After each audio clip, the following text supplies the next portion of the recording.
My fingers trembled as I stared at the number 297,142 or 16 burning into my vision, tears blurring the edges of the bank statement. My husband of 8 years had emptied our joint accounts, maxed out our credit cards, and vanished with my former best friend, leaving me drowning in debt.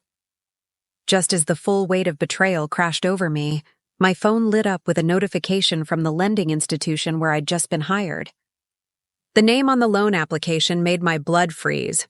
Robert Wilson, my soon-to-be ex-husband, was requesting a $450,000 business loan, and I had been assigned as his loan officer. Before we jump back in, tell us where you're tuning in from, and if this story touches you, make sure you're subscribed. Because tomorrow, I've saved something extra special for you. The morning that changed everything started like any other Tuesday. The September sun streamed through our bedroom curtains, painting golden stripes across the Egyptian cotton sheets that Robert had insisted were worth the extravagant price tag. I reached across to his side of the bed, finding it cold and empty as usual. Robert's financial consulting job often took him away for days at a time, at least that's what I believed. I stretched and slipped into my morning routine, brewing coffee in the kitchen of our suburban dream home.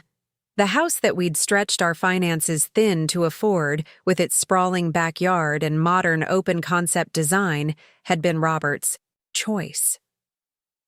"We deserve this, Natalie," he'd said when I expressed concerns about the mortgage. "My career is taking off, trust me." And I had trusted him. Completely. I was sipping my coffee when I noticed the blinking light on our landline answering machine, a relic we kept mostly for emergencies. Strange, since most people contacted us on our cell phones. I pressed play, expecting perhaps a telemarketer or a wrong number. "Mrs. Wilson," a formal voice announced, "this is Patricia Mills from Evergreen Credit Union. There seems to be an issue with your recent transaction. Please call me back at your earliest convenience." My brow furrowed. I hadn't made any unusual transactions. Still holding my coffee mug, I dialed the number with my free hand, my wedding ring catching the morning light as I punched in the digits. Evergreen Credit Union, Patricia speaking. "Hi, this is Natalie Wilson. I received your message about a transaction." The pause on the other end lasted a beat too long. "Yes, Mrs. Wilson. We wanted to verify the withdrawal of $178,000 from your joint savings account yesterday afternoon. Given the size of the transaction, it triggered our security protocols." The mug slipped from my hand, shattering on the tile floor, coffee splashing across my bare feet. I barely noticed the heat. I didn't make that withdrawal," I managed to say, my voice suddenly hoarse. The withdrawal was made in person by Robert Wilson. He presented proper identification and provided all necessary security information, Patricia explained, her tone shifting to something gentler, perhaps sensing my shock. "There must be a mistake," I insisted, though even as the words left my mouth, a cold dread was spreading through my chest. After hanging up, I frantically called Robert. No answer. I texted, emailed, even tried messaging him on social media. Silence. With trembling hands, I logged into our online banking portal, an account I rarely checked since Robert handled our finances, insisting it played to his professional strengths as a financial consultant. The truth stared back at me in black and white. Not only had our savings been drained, but our checking account balance read a paltry $342.17. Credit card statements showed maxed-out limits with recent charges at luxury hotels, high-end restaurants, and an exclusive jewelry store. As I scrolled through transaction after transaction, a text message notification appeared on my phone. My friend, well, I thought she was my friend, Vanessa. "I'm so sorry, Nat. I never meant for it to happen this way." Attached was a photo of her and Robert, toasting champagne glasses on what looked like a private terrace overlooking crystal blue waters. Her wrist sparkled with a diamond bracelet I'd never seen before. The geotag read, Santorini, Greece. My best friend since college. The woman who'd been my maid of honor. The confidant who'd listened to my marital frustrations over countless glasses of wine. Another text arrived. Robert wanted to tell you himself, but he said you wouldn't understand his need for freedom. He says the house and remaining assets should cover most of what he borrowed. He'll have his lawyer contact you about the divorce. Most of what he borrowed? I felt sick. I spent the next hours in a daze, combing through every financial document I could find in our home office. Behind a false bottom in his desk drawer, a hiding spot I discovered only by accidentally dropping a pen that rolled beneath the desk, I found loan agreements, second mortgages, and credit card statements addressed to a P.O. box I didn't recognize. The full picture emerged with horrifying clarity. Robert had systematically leveraged every asset we owned, funneling money into secret accounts while maintaining our lavish lifestyle. The total debt left in my name amounted to just under $300,000. As the sun set on the longest day of my life, I sat on my kitchen floor, back against the refrigerator, surrounded by papers documenting my financial ruin. 8 years of marriage, dissolved into numbers on spreadsheets and legal jargon designed to protect him and burden me.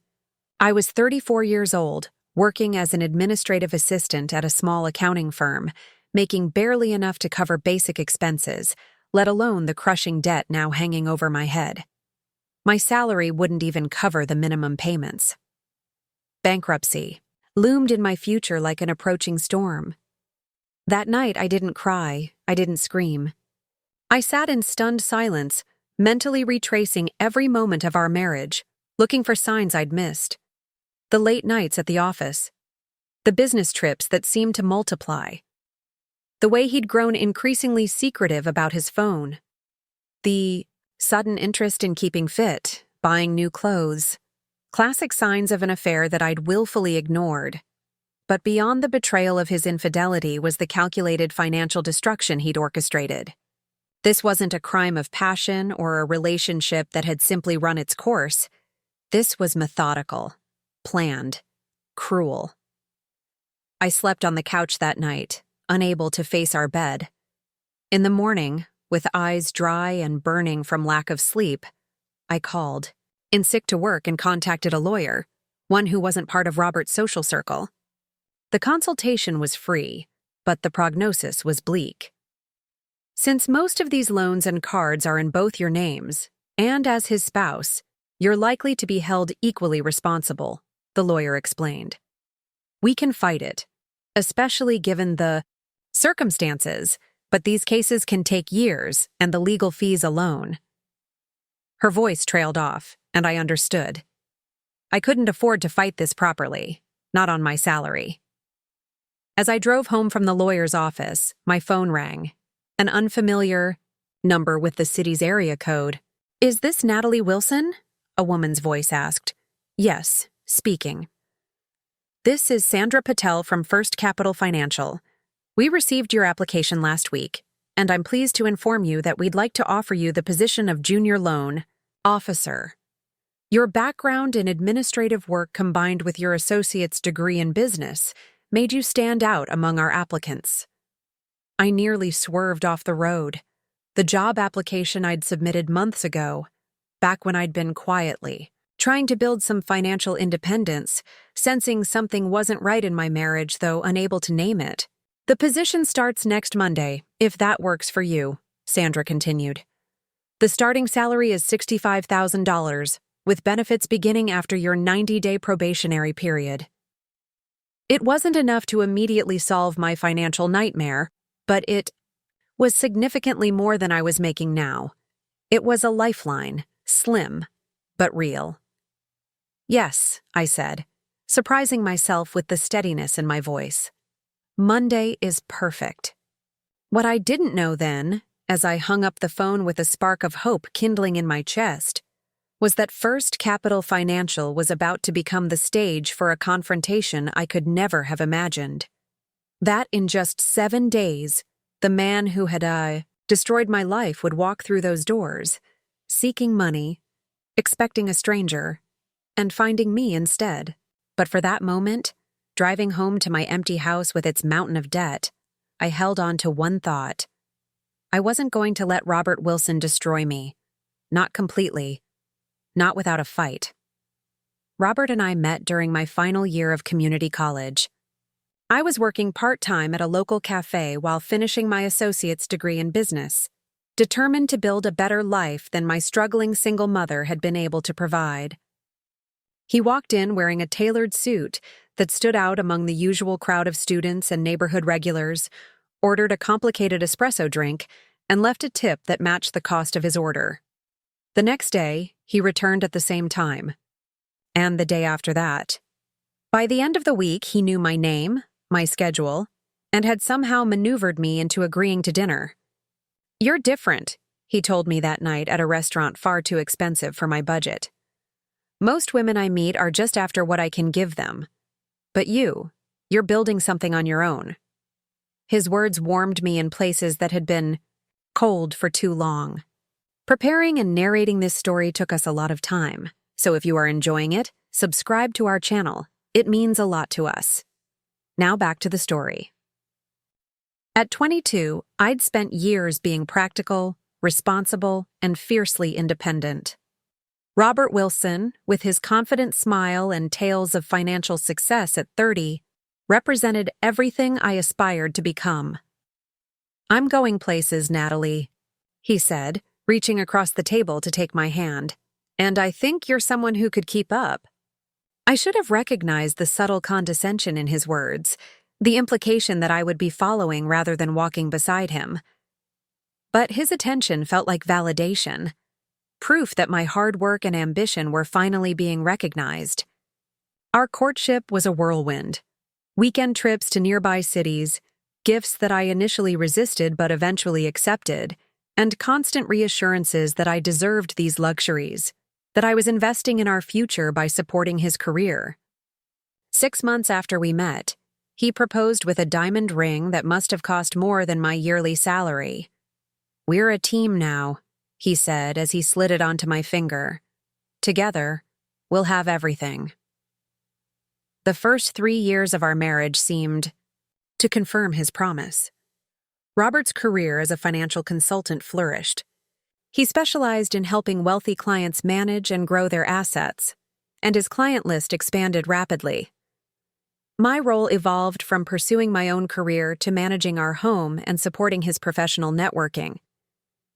"You have a way with people," he would tell me after dinner parties where I'd charmed his colleagues and clients. "You make them trust me more." It was during our 3rd year of marriage that the subtle imbalance began to solidify into something more troubling. My administrative job at the accounting firm was meant to be temporary, a stepping stone while I pursued further education. But whenever I raised the subject of returning to school, Robert found reasons for delay. "The timing isn't right financially," he'd say, despite our apparently comfortable lifestyle. Or, "You're so valuable where you are. They depend on you." And my personal favorite, "Why stress yourself with more responsibility? I make enough for both of us." I remembered one particular evening after I'd mentioned a bachelor's degree program in finance that offered evening classes. "Finance?" Robert laughed, swirling his whiskey. "That's cute. You know how competitive that field is? Most people who've been in it for years barely understand what I do." "I'm not asking to do what you do," I'd replied, trying to keep my voice level. "I just want to grow my own skills." He set down his glass and crossed the living room to where I sat, placing his hands on my shoulders. "Natalie, think about it logically. The money you'd spend on tuition could go toward our next vacation or home renovations, things we'd both enjoy. Besides," he added with a kiss to my forehead, "one financial expert in the family is enough." That was the pattern. Each time I pushed for independence, he would counter with loving logic that made my desires seem impractical or selfish. When I suggested having my name added to our investment accounts, he explained that his specialized strategies were too complex to divide. Oversight. When I questioned large purchases, he reminded me that financial management was his area of expertise. "Do you trust me?" became his refrain whenever I asked too many questions. And because I did trust him, because I had built my life around, that trust, I would retreat, doubting my own instincts. By our 5th anniversary, I had settled into the role he had crafted for me, the supportive wife who maintained our social calendar, kept our home running smoothly, and reflected well on him professionally. I told myself it was a partnership of complementary strengths. He built our financial future, I built our social foundation. Only in retrospect did I see how skillfully he maintained control. The credit cards were all in his name, with me as an authorized user, a setup he claimed optimized our credit benefits. Our mortgage, though for our shared home, was primarily in his name for tax purposes. Even my car was leased through his business. I had access to spending money, of course. A joint checking account received regular transfers that covered household expenses, with enough left over for personal purchases that wouldn't raise eyebrows. But the larger financial picture, our investments, savings, retirement plans, remained firmly in his domain. "Financial planning is what I do for a living, Nat," he would say with that smile that made his clients trust him with millions. "Would you want me second-guessing how you organize our social calendar?" Looking back, I could trace when things truly began to shift. It was about 2 years ago when Robert started working with a new circle of wealthier, more exclusive clients. His hours grew longer, his business trips more frequent.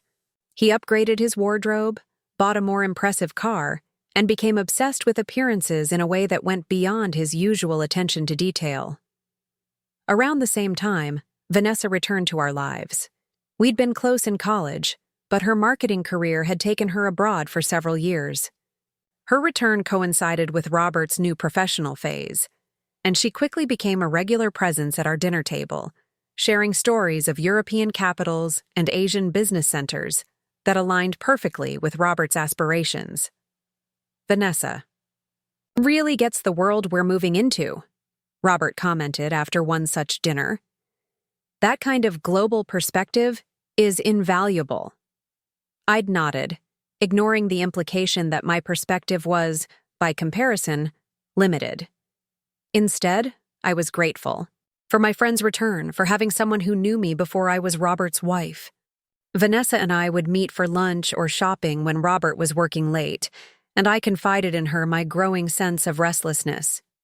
"He means well," I told her during one such lunch. "He works so hard for our future. I just sometimes feel like I'm losing myself in his shadow." "Men like Robert need to feel in control," she replied, something knowing in her eyes that I completely misinterpreted. "It's how they're wired. But maybe you could find something just for you, a hobby or volunteer work?" Her suggestion, I now realized, was perfectly calibrated to keep me occupied without threatening the status quo. Just as Robert's occasional encouragement for me to treat myself to a spa day or weekend trip with friends served to release pressure without addressing the fundamental imbalance in our relationship. 6 months before everything imploded, I made my last significant push for independence. I applied for the loan officer position at First Capital Financial without telling Robert. It was a small act of rebellion, a test of whether I could still make decisions without his approval.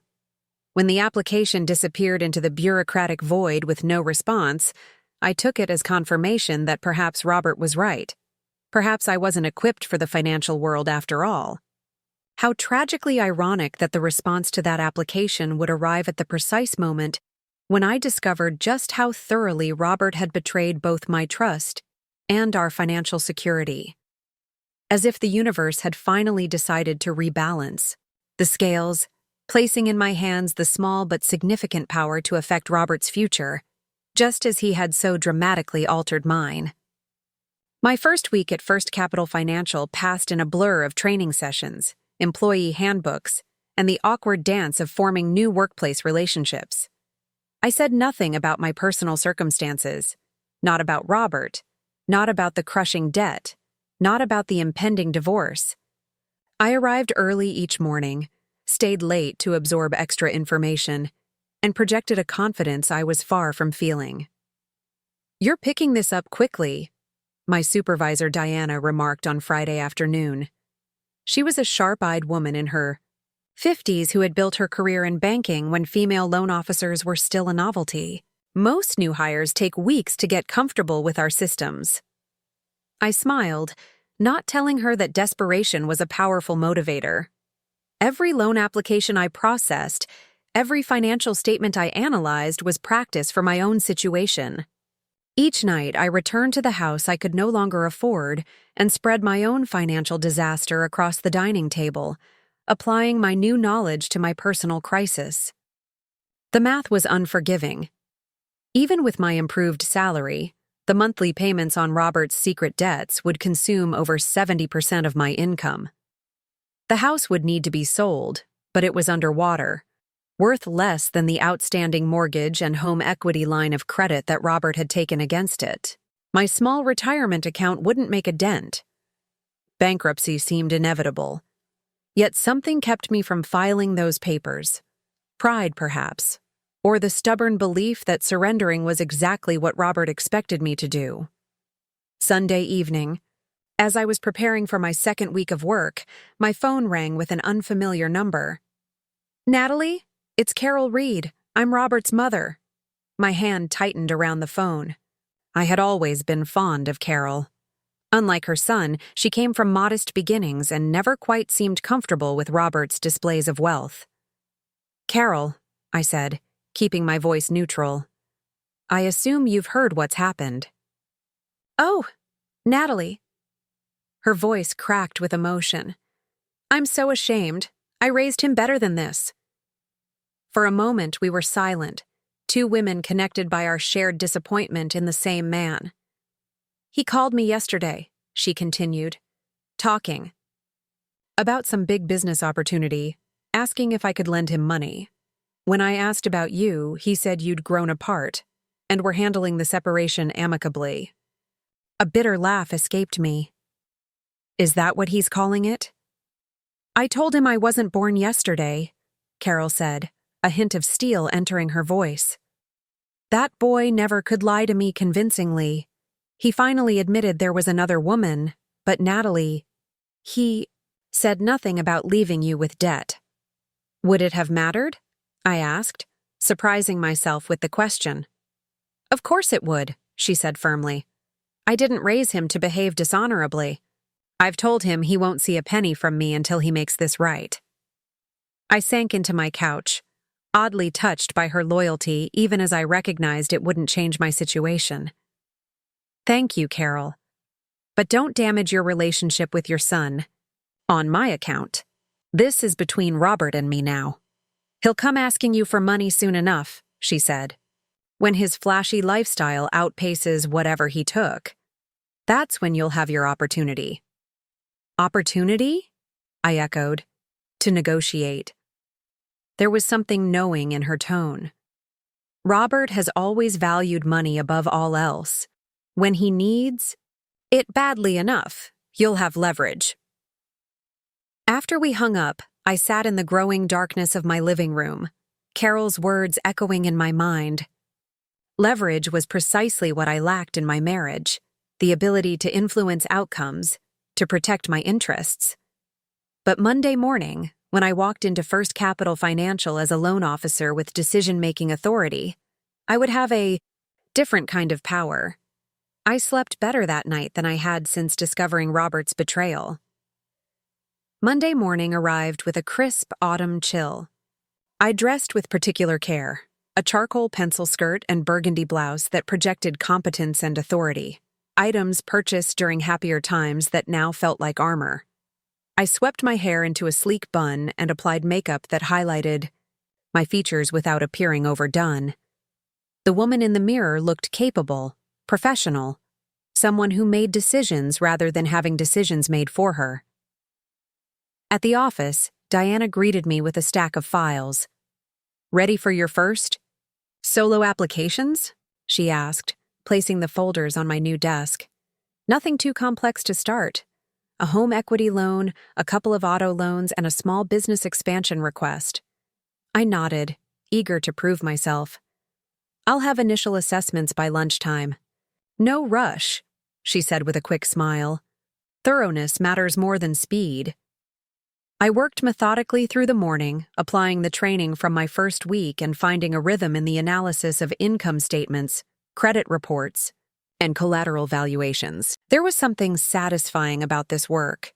Clear parameters, objective criteria, and the agency to make recommendations based on evidence rather than emotion.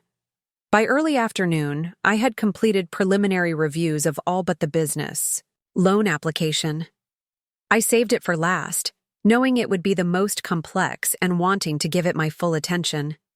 The file belonged to a local restaurateur seeking to open a second location. As I reviewed their financial statements, I found myself admiring their careful planning and growth strategy. This wasn't a vanity project or a reckless expansion. It was a calculated risk based on 3 years of steady success at their original location. I was drafting my recommendation for approval when Diana appeared at my desk. "How are you coming along?" she asked. "Just finishing the business loan review," I replied. "Their financials look solid with good cash flow projections. I'm inclined to recommend approval with standard terms." She nodded approvingly. "Good. Analysis. But I'm actually here about a new priority application that just came in. High-value client, fast-track review." She placed a thick folder on my desk, and my stomach dropped as I read the name on the label, Wilson Consulting. "The applicant specifically requested our institution because we're known for our efficiency with business loans," Diana continued, oblivious to my sudden tension. "He's looking to secure funding quickly for a time-sensitive opportunity." With fingers that suddenly felt numb, I opened the folder. There was Robert's familiar signature on the application, along with financial statements that painted a picture of a thriving consultancy ready to expand into new markets. The requested amount, $450,000. "This seems like a complex case," I said carefully. "Maybe someone with more experience should handle it." Diana shook her head. "Everyone else is at capacity. Besides, it's a straightforward application on paper. Strong revenue history, good credit profile. The owner will be coming in tomorrow morning for the initial consultation. It's a good opportunity to get your feet wet with a higher-profile client." As she walked away, I stared at the application, a maelstrom of emotions churning inside me. The universe, it seemed, had a perverse sense of timing.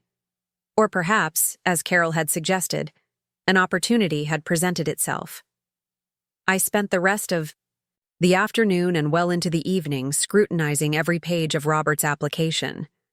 The numbers told a story of success, but I knew Robert well enough to sense something wasn't adding up. His projected revenue growth seemed aggressively optimistic. The collateral he offered, primarily the value of his consulting practice, was difficult to independently verify. Most notably, there was no mention of personal financial challenges, no disclosure of the massive debt he had accumulated and left for me to deal with. Either he had somehow resolved those issues in the week since abandoning me, or he was deliberately concealing relevant financial information on a loan application, which was not just unethical, but potentially fraudulent. As I drove home that night, my mind raced with possibilities. Tomorrow morning, Robert would walk into my office expecting to charm a nameless loan officer into giving him nearly $500,000. He would find me instead, the wife he had betrayed and bankrupted, now sitting in judgment of his financial trustworthiness. The irony was almost too perfect. For years, he had controlled our finances, dismissed my capabilities, and kept me dependent. Now, for perhaps the first time in our relationship, I held the power. The question was, what would I do with it? I arrived at the office an hour early the next morning, my stomach knotted with anticipation. Robert's appointment was scheduled for 10 a.m. I had 3 hours to prepare, to steady my nerves, to decide exactly how I would handle this collision of my personal and professional lives. First, I spoke with Diana. "I need to disclose something about the Wilson Consulting application," I said, standing in her office doorway with my hands clasped to hide their trembling. Her eyebrows rose. A conflict of interest? Robert Wilson is my husband. I swallowed. Soon to be ex-husband. We're in the middle of a separation. Diana's expression shifted from surprise to concern. Natalie, you should have told me immediately. We'll need to reassign this. Please, I interrupted, surprising us both with my intensity. I can handle this professionally. More importantly, I have insights into his business that could be valuable to the bank's decision-making process. She studied me for a long moment. This is highly irregular. I understand, but I also understand his financial history better than anyone else could. If there are risks the bank should be aware of, I'm best positioned to identify them. Diana leaned back in her chair. Are you suggesting there might be issues with his application? I chose my next words carefully. I'm suggesting that due diligence is especially important in this case. Robert recently made some significant personal financial changes that aren't reflected in these documents. What kind of changes? The kind that might affect his ability to repay a large loan. Diana's expression hardened slightly. I see. And you believe you can remain objective despite your personal situation? I believe I can separate my personal feelings from my professional assessment, I replied, not quite answering her question. After a moment's consideration, she nodded. I'll allow you to conduct the initial interview and assessment, but I'll be reviewing your work closely and I'll sit in on any follow-up meetings. That's fair, I agreed, relief washing through me. Back at my desk, I spent the next 2 hours preparing as though my life depended on it, because in many ways it did. I reviewed every line of Robert's application, noting discrepancies and preparing questions that would reveal the true state of his finances without betraying my personal knowledge. I researched similar businesses to benchmark his projections against industry standards. I identified the weakest points in his proposal, places where a single question could unravel his carefully constructed narrative. At 9:55, Diana stopped by my desk. He's here. Conference room 3. Are you sure about this? I stood, smoothing my skirt with steady hands. Completely. The 20 steps to conference room 3 felt like walking through molasses. Time seemed to slow as I approached the door, my breathing measured, my posture straight. I was no longer Natalie Wilson, betrayed wife. I was Natalie Wilson, loan officer, about to conduct a standard business meeting. I opened the door. Robert sat with his back to me, his attention on his phone. Even from behind, I recognized the set of his shoulders, the way his head tilted slightly to the right when he was concentrating. He wore the navy suit I had helped him select for client meetings. Authoritative but approachable, the tailor had called it. Mr. Wilson? I said, my voice remarkably calm. I'm your loan officer. He turned, the practiced smile already, forming on his lips, only to freeze as recognition dawned. The blood drained from his face so quickly I thought he might faint. Natalie, he whispered, his composure shattered. I closed the door behind me and took the seat across from him, placing his folder neatly on the table between us. This is unexpected, he managed after several seconds of stunned silence. Life is full of surprises, I replied coolly. Rather like discovering your spouse has emptied your joint accounts and left you with $300,000 in debt. His eyes darted to the door, as if calculating whether he should simply walk out. Instead, he ran a hand through his hair, a nervous gesture I had seen countless times during our marriage. Natalie, I can explain. We're not here to discuss our marriage. I cut him off, opening the folder. This is a business meeting regarding your loan application. Let's keep it professional. Confusion flickered across his face, replaced quickly by calculation. This was familiar territory for Robert, adapting to unexpected circumstances, looking for leverage. Of course, he said, straightening his tie as he regained some composure. Professional. I've reviewed your initial application, I began, slipping into the script I had prepared. Before we proceed, I need to clarify some points about your financial position. Certainly, he nodded, his businessman persona reasserting itself. I'm an open book. The irony of his statement almost made me laugh.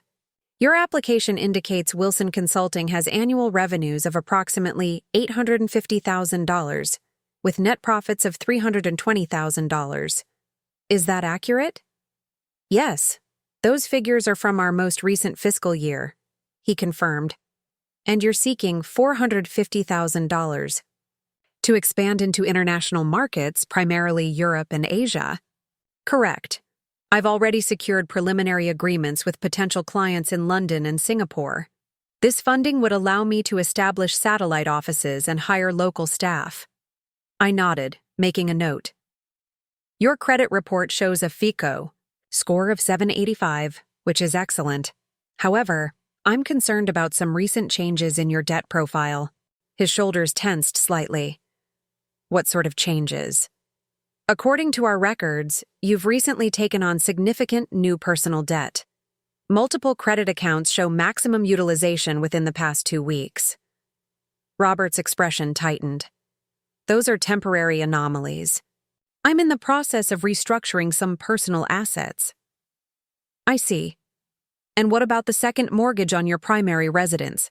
That appears to have been maximized very recently as well. His eyes narrowed. These personal matters don't affect the viability of my business loan application. Wilson Consulting operates as an LLC, separate from my personal finances. Mr. Wilson, I said, my tone professional but firm. As I'm sure you're aware, for sole proprietorships and small LLCs, the owner's personal financial situation is highly relevant to any lending decision. Financial instability in your personal life represents a risk factor for the bank. A muscle twitched in his jaw. My personal finances are temporarily in flux due to lifestyle changes. It doesn't reflect on my business acumen or the profitability of my consultancy.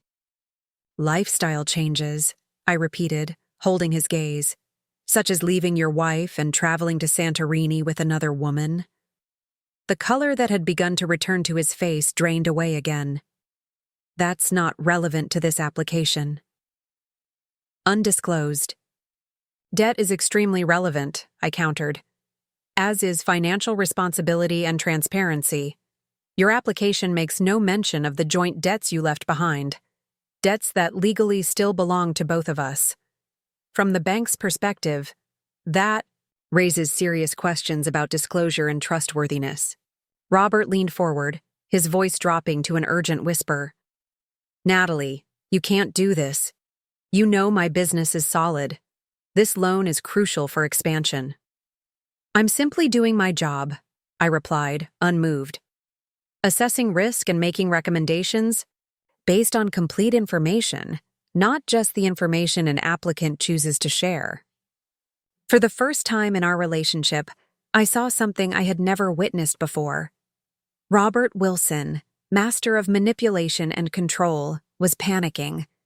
The carefully constructed image he presented to the world was crumbling, and he had no idea how to stop it. In that moment, I understood something profound. Robert's power had always depended on others accepting his version of reality. When confronted with objective facts and consequences, he had no defense. What do you want? He asked finally, his voice barely audible. I want to complete my assessment of your loan application, I answered, turning to a fresh page in my notepad. Now, about these projected revenue figures for the European market. They seem unusually optimistic compared to industry standards. Could you walk me through your calculation methodology? As the meeting continued, I maintained my professional demeanor while systematically dismantling the house of cards that was Robert's application. Each question exposed another weakness, another assumption that couldn't withstand scrutiny. I wasn't being vindictive. I was being thorough. Exactly what First Capital Financial was paying me to be. By the end of our hour together, Robert's confident facade had completely crumbled. He knew, and I knew, that his loan application was effectively dead in the water. Without this capital, his grand plans for expansion would evaporate, along with the lifestyle he had chosen over our marriage. "I'll need additional documentation before making my final recommendation," I said as our time concluded. "I'll email you a detailed list of what's required." Robert stood, gathering his materials with unsteady hands. "This isn't over, Natalie." I met his gaze evenly. "You're right. It's just beginning." The moment Robert left the conference room, my professional composure cracked like thin ice. I sank back into my chair, my entire body trembling with a mixture of adrenaline, vindication, and an unexpected wave of grief. Despite everything he had done, seeing him, witnessing the moment he recognized me and realized the predicament he was in, had unleashed emotions I thought I had under control. A soft knock on the door pulled me from my thoughts. Diana stood. In the doorway, her expression a mixture of concern and curiosity. "Are you all right?" she asked, stepping inside and closing the door behind her. I took a deep breath, steadying myself. Yes, that was more intense than I anticipated. She took the seat Robert had vacated. I watched through the glass. "You handled yourself impressively." "You were monitoring?"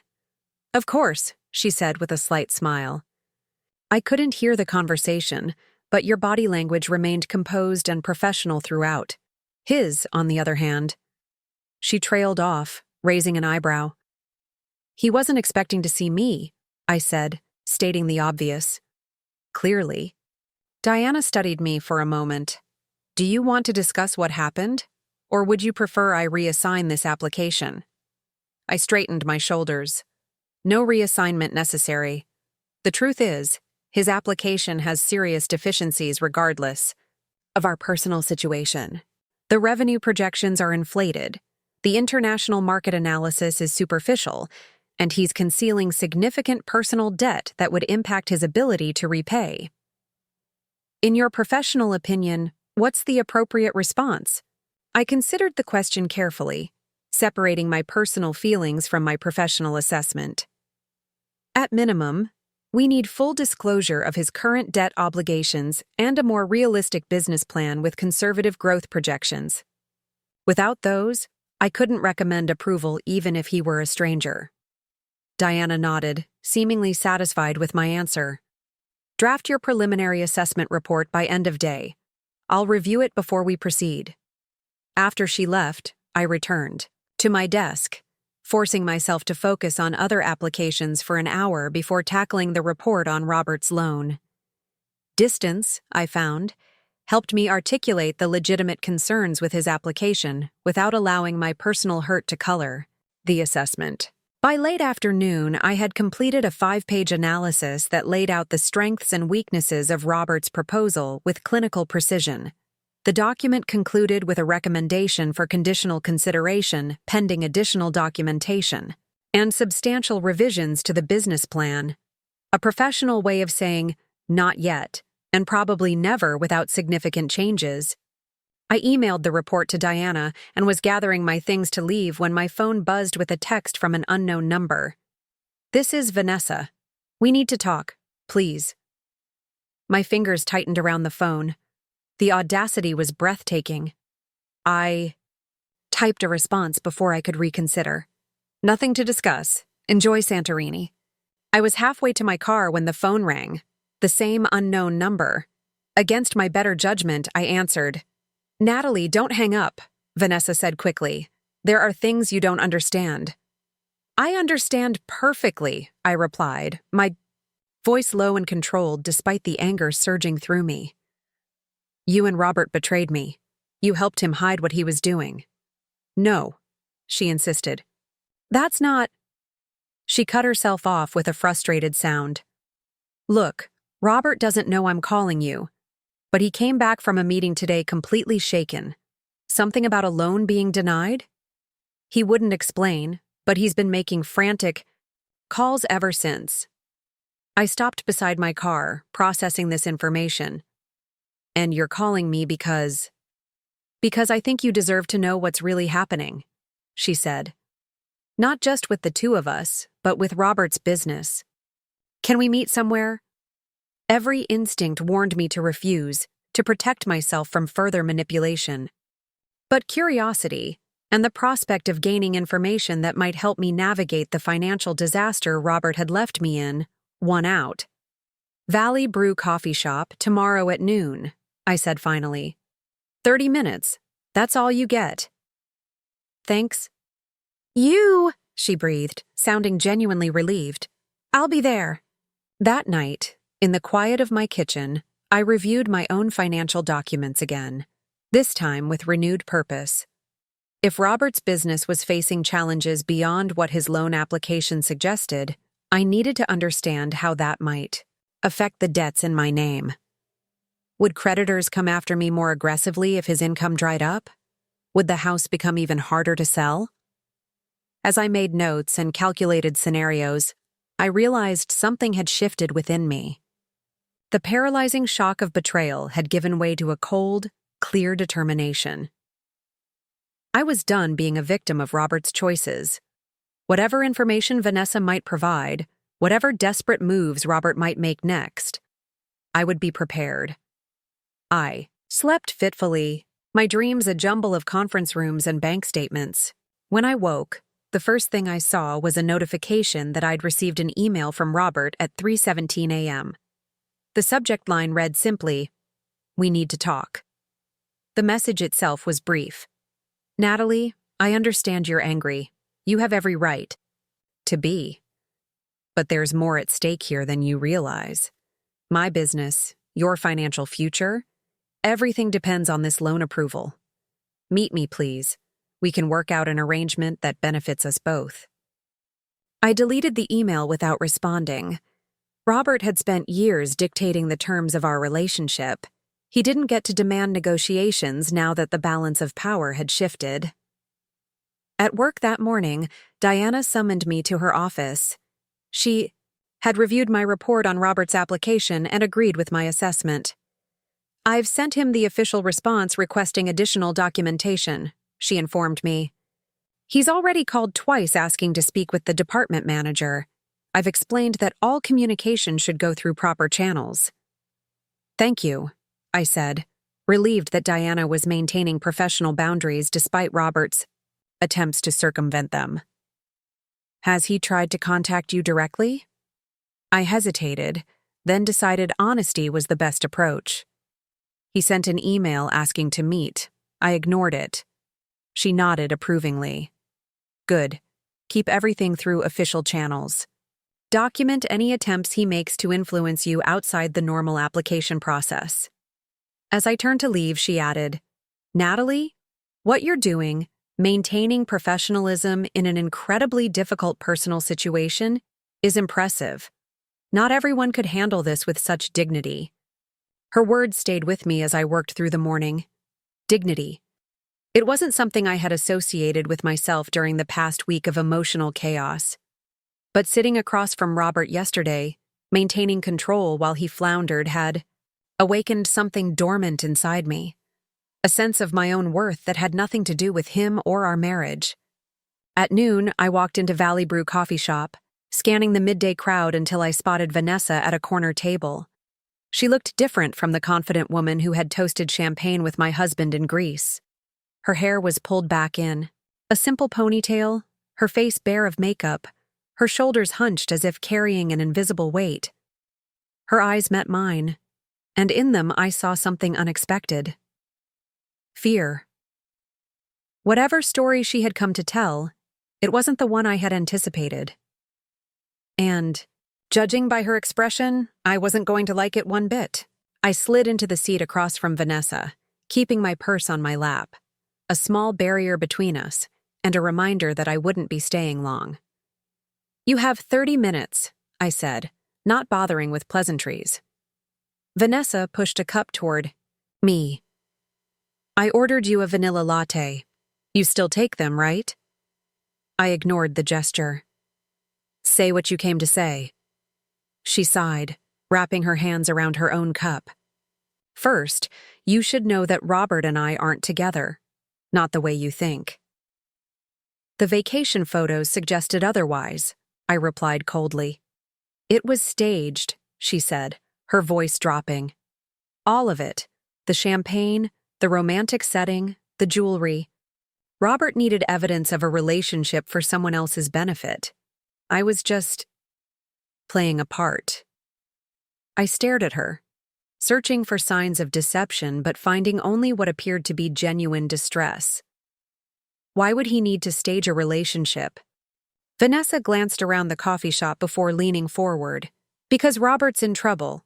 Serious trouble. The kind that involves people you don't want to owe money to.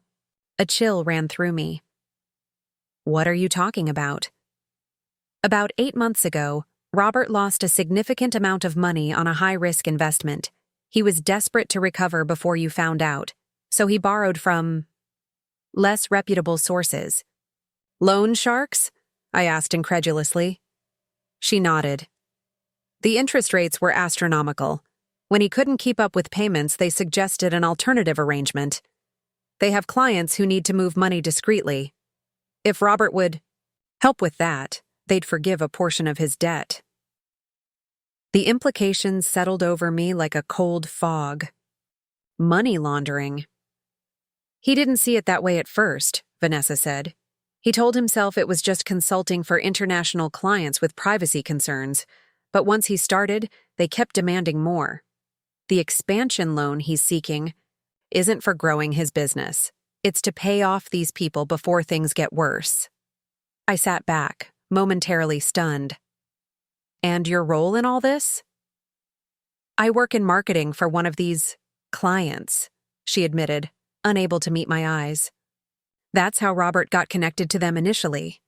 When they started pressuring him, he convinced me to help with the Santorini charade. He needed to create a narrative about why he was suddenly changing his life, leaving his wife, traveling. Abroad. It made the unusual financial movements seem like the actions of a man having a midlife crisis, not someone under duress. You expect me to believe this? I asked, though a disturbing part of me already did. It explained the frantic quality of Robert's recent behavior, the desperate need for this loan, and the discrepancies in his financial records. Vanessa reached into her bag and pulled out a flash drive, sliding it across the table. Everything's here. Account numbers, transaction records, emails. Robert doesn't know I've been documenting everything, but I've been looking for a way out for months. I made no move to take it. Why come to me now? Because you're the only one who can. Stop this, she said.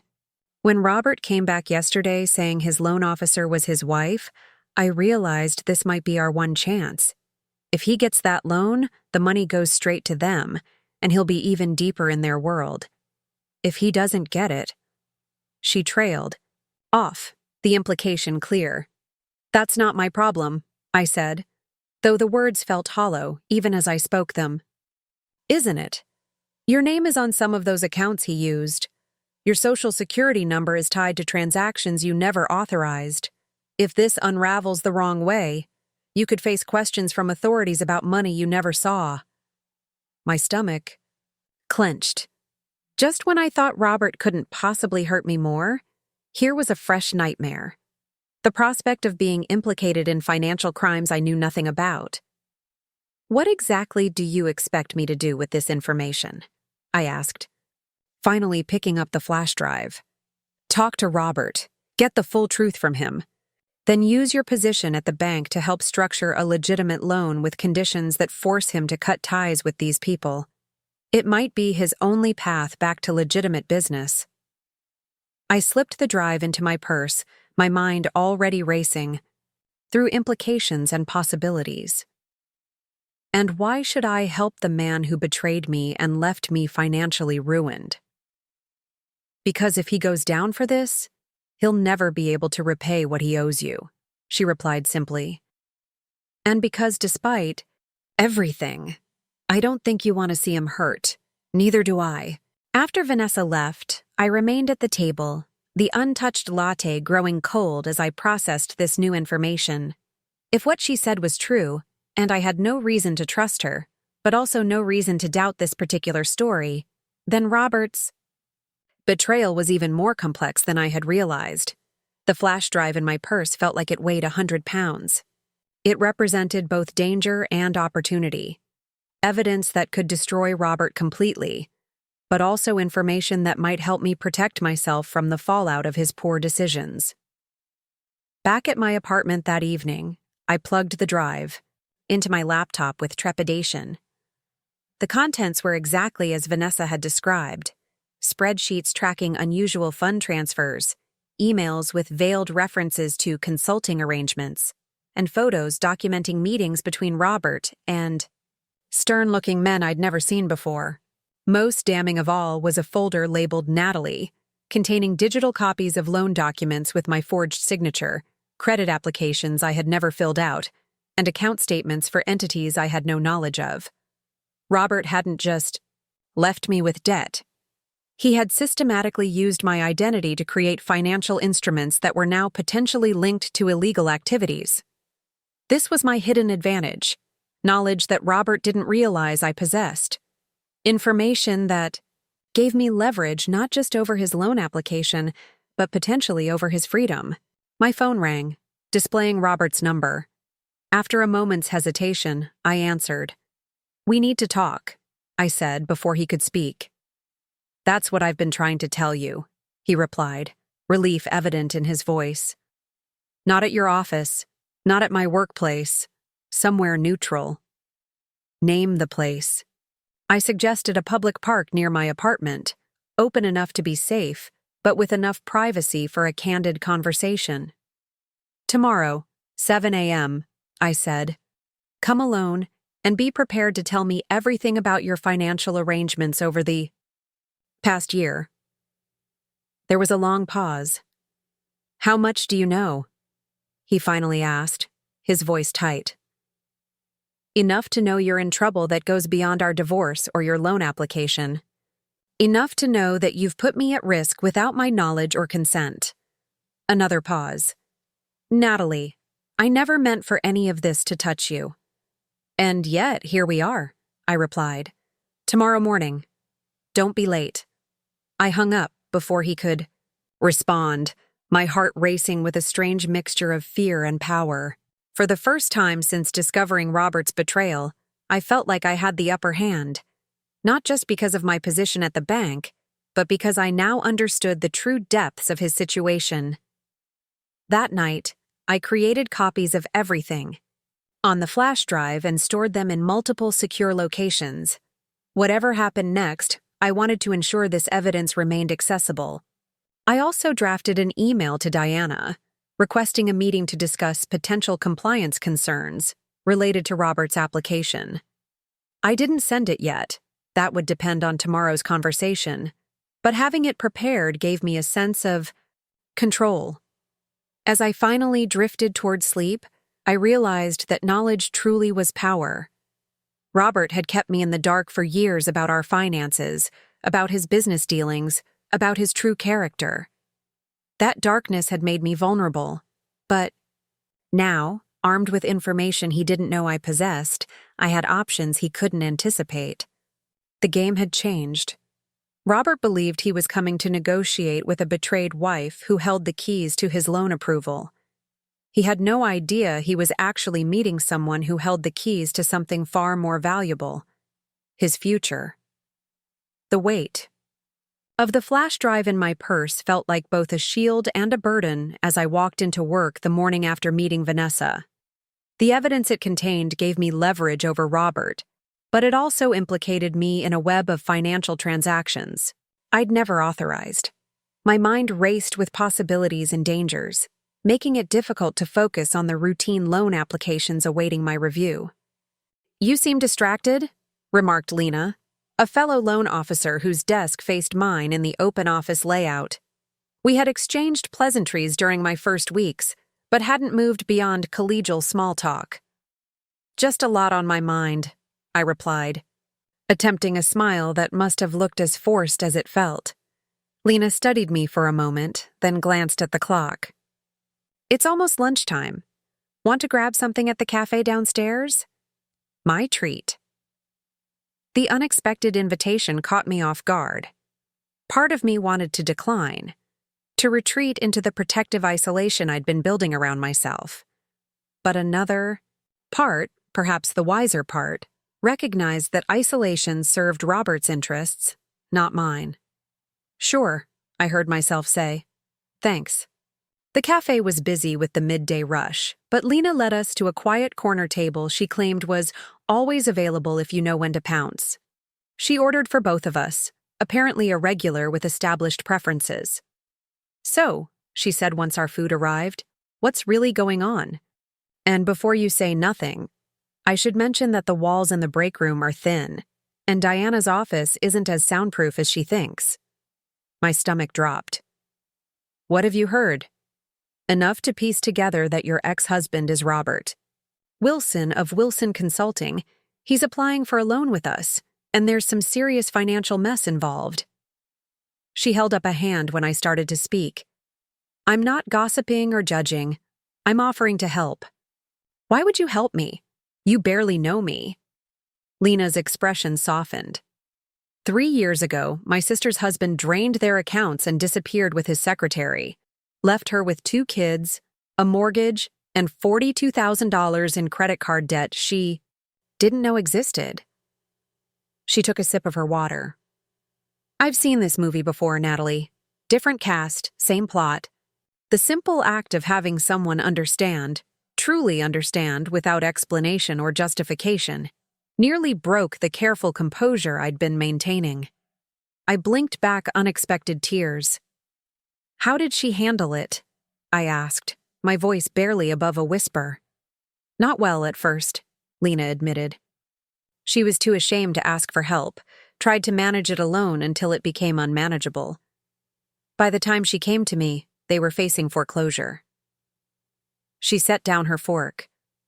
That's why I'm talking to you now, because I wish someone had talked to my sister sooner. Over the next hour, Lena shared her sister's story and the lessons they'd learned during her recovery. Practical advice about dealing with creditors, legal strategies for contesting fraudulent charges, even recommendations for affordable therapists specializing in financial trauma. The most important thing Hannah learned, Lena said as we finished our meal, was that treating financial betrayal like a shameful secret only benefits the person who betrayed you. Selective transparency is power. Selective transparency, I repeated, considering the concept. Being strategic about who you tell and what you share, she clarified. Not everyone deserves your trust, but some people have earned it without you even realizing. As we returned to the office, Lena introduced me to Miguel in the legal department, who had helped her sister review debt collection notices. He can tell you which threats are real and which are just intimidation tactics, she explained. Miguel listened to a carefully edited version of my situation, then offered to review any concerning communications I received. Financial institutions use fear to paralyze people, he said. Knowledge is the antidote to that fear. By the end of the day, I had scheduled a meeting with Miguel for later in the week and accepted Lena's invitation to join a small financial recovery support group that met monthly. The isolation I had been cultivating as a form of self-protection suddenly seemed counterproductive. That evening, I did something I had been avoiding for weeks. I called my older sister, Beth. Our relationship had grown distant during my marriage. To Robert, who had found her straightforward manner abrasive and her middle-class lifestyle uninspiring. Gradually, family gatherings had become less frequent, phone calls shorter and more superficial. Natalie? Beth sounded surprised when she answered. Is everything okay?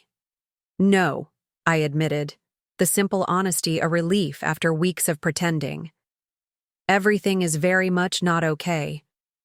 The story poured out of me. The betrayal, the debt, the job at the bank, the loan application. Everything except the potentially illegal aspects of Robert's business dealings. Beth listened without interrupting, a skill she had developed as a high school counselor. "I'm coming over," she said when I finally finished. "Don't argue, I'll bring dinner." 2 hours later, we sat at my kitchen table with containers of Thai food between us, strategizing as if the years of distance had never existed. "You need a better lawyer," Beth said bluntly. "The one you're using is fine for standard divorce proceedings, but this situation has too many financial complexities." She pulled out her phone. "My friend Jill specialized in high-conflict divorces with financial fraud components before she became a judge. She can recommend someone." While Beth made the call, I felt a strange lightness spreading through me. The burden hadn't diminished, but it was now distributed across stronger shoulders than just my own. "Jill says Marion Kaplan is who you want," Beth reported after the call. "She takes a limited number of cases, but Jill will put in a word if you're interested." "I don't know if I can afford a specialized attorney," I admitted. "My finances are—" "Don't make decisions from a place of scarcity," Beth interrupted. "That's how people like Robert keep winning. At least talk to her, see what she suggests." The next morning, I received an email from Marion Kaplan's office, offering a consultation that afternoon. Apparently, Jill's word carried significant weight. I requested a 2-hour lunch break from Diana, explaining I needed to meet with a specialized divorce attorney. "Take whatever time you need," Diana replied. "Your work is ahead of schedule, and this is clearly important." Marion Kaplan's office projected understated competence. No flashy decor or intimidating legal tomes, just clean lines and organized efficiency. The attorney herself matched her surroundings. A woman in her 50s with silver-streaked dark hair and incisive eyes that missed nothing. "Judge Williams gave me a brief overview," she said after introductions. "But I'd like to hear the situation in your words." Once again, I found myself sharing my story, though this time with greater clarity and purpose. Marion took minimal notes, maintaining eye contact in a way that conveyed complete attention. "Your current attorney isn't wrong in her assessment," she said when I finished. "This is a complex case with significant challenges, but she's missing some strategic opportunities." "What kinds of opportunities?" "Financial discovery that goes beyond conventional assets, forensic accounting to trace where money actually went, and leverage points based on potential violations that might interest regulatory agencies." For the first time since discovering Robert's betrayal, I felt a genuine spark of hope. Marion wasn't just talking about surviving this ordeal, she was outlining a path to justice. "I should tell you," I said carefully, "there may be aspects of Robert's business dealings that go beyond ethical gray areas into potentially illegal territory." Marion's expression didn't change. "That would be relevant to our strategy. Do you have documentation?" I thought of the flash drive in my purse. "Some, and possibly access to more." "Then we have options." She slid a retainer agreement across the desk. "My services aren't inexpensive, but this initial consultation is free, and we can discuss payment structures that accommodate your current situation." The retainer amount made my breath catch. It was nearly a month's salary at my new position. But Beth's words echoed in my mind. "Don't make decisions from a place of scarcity." "I'd like to move forward," I said, signing the agreement. "My previous attorney has files she can transfer to your office." "Excellent. We'll begin immediately. Financial betrayal cases require swift action before assets can be further obscured." As I left Marion's office, my phone buzzed with a text. From Lena. "Support group tonight at 7. No pressure, but doors open if you want to come." The accumulation of small kindnesses and professional support over the past 24 hours stood in stark contrast to the isolation I had been imposing on myself. Robert had left me with crushing debt, but he had also left me with something unexpected: the freedom to rebuild connections his controlling presence had subtly discouraged. That evening, I attended the support group, held in a community center, meeting room with comfortable chairs arranged in a circle. 6 women of varying ages greeted me with the particular warmth that comes from shared experience. "We all have different stories," explained Sarah, the facilitator. "But the common thread is financial betrayal by someone we trusted. This is a space for practical support and emotional processing without judgment." For the next 2 hours, I listened to stories that echoed aspects of my own experience: the shock of discovery, the shame of having been deceived, the overwhelming practical challenges of recovery. Each woman was at a different stage in her journey, from raw devastation to emerging stability. When my turn came, I shared a condensed version of my situation, focusing on the emotional impact rather than the specific details. The simple act of speaking my truth to an understanding audience felt like releasing a breath I'd been holding for weeks. "The hardest part for me," I admitted, "isn't even the money. It's reconciling the man I thought I knew with the person who could do this.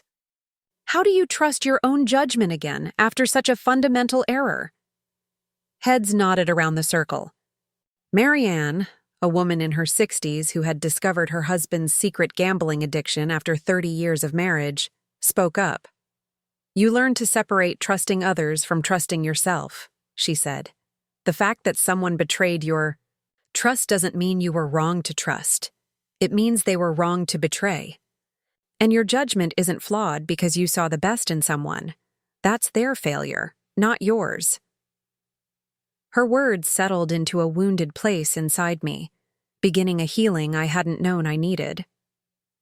As the meeting concluded, contact information was exchanged and plans made for coffee with Lena and 2 other women from the group.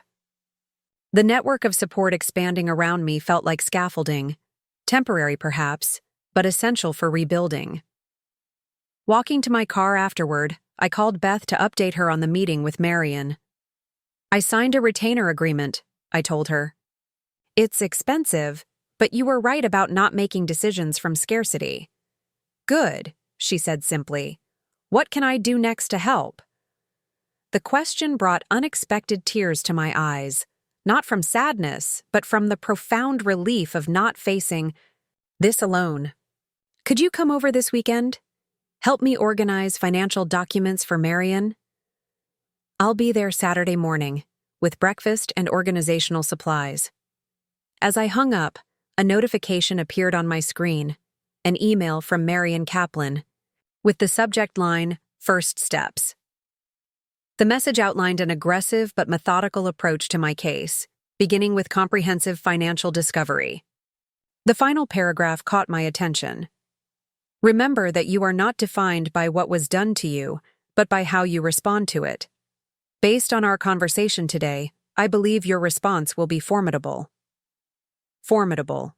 The word resonated as I drove home, a description I would never have applied to myself a month ago.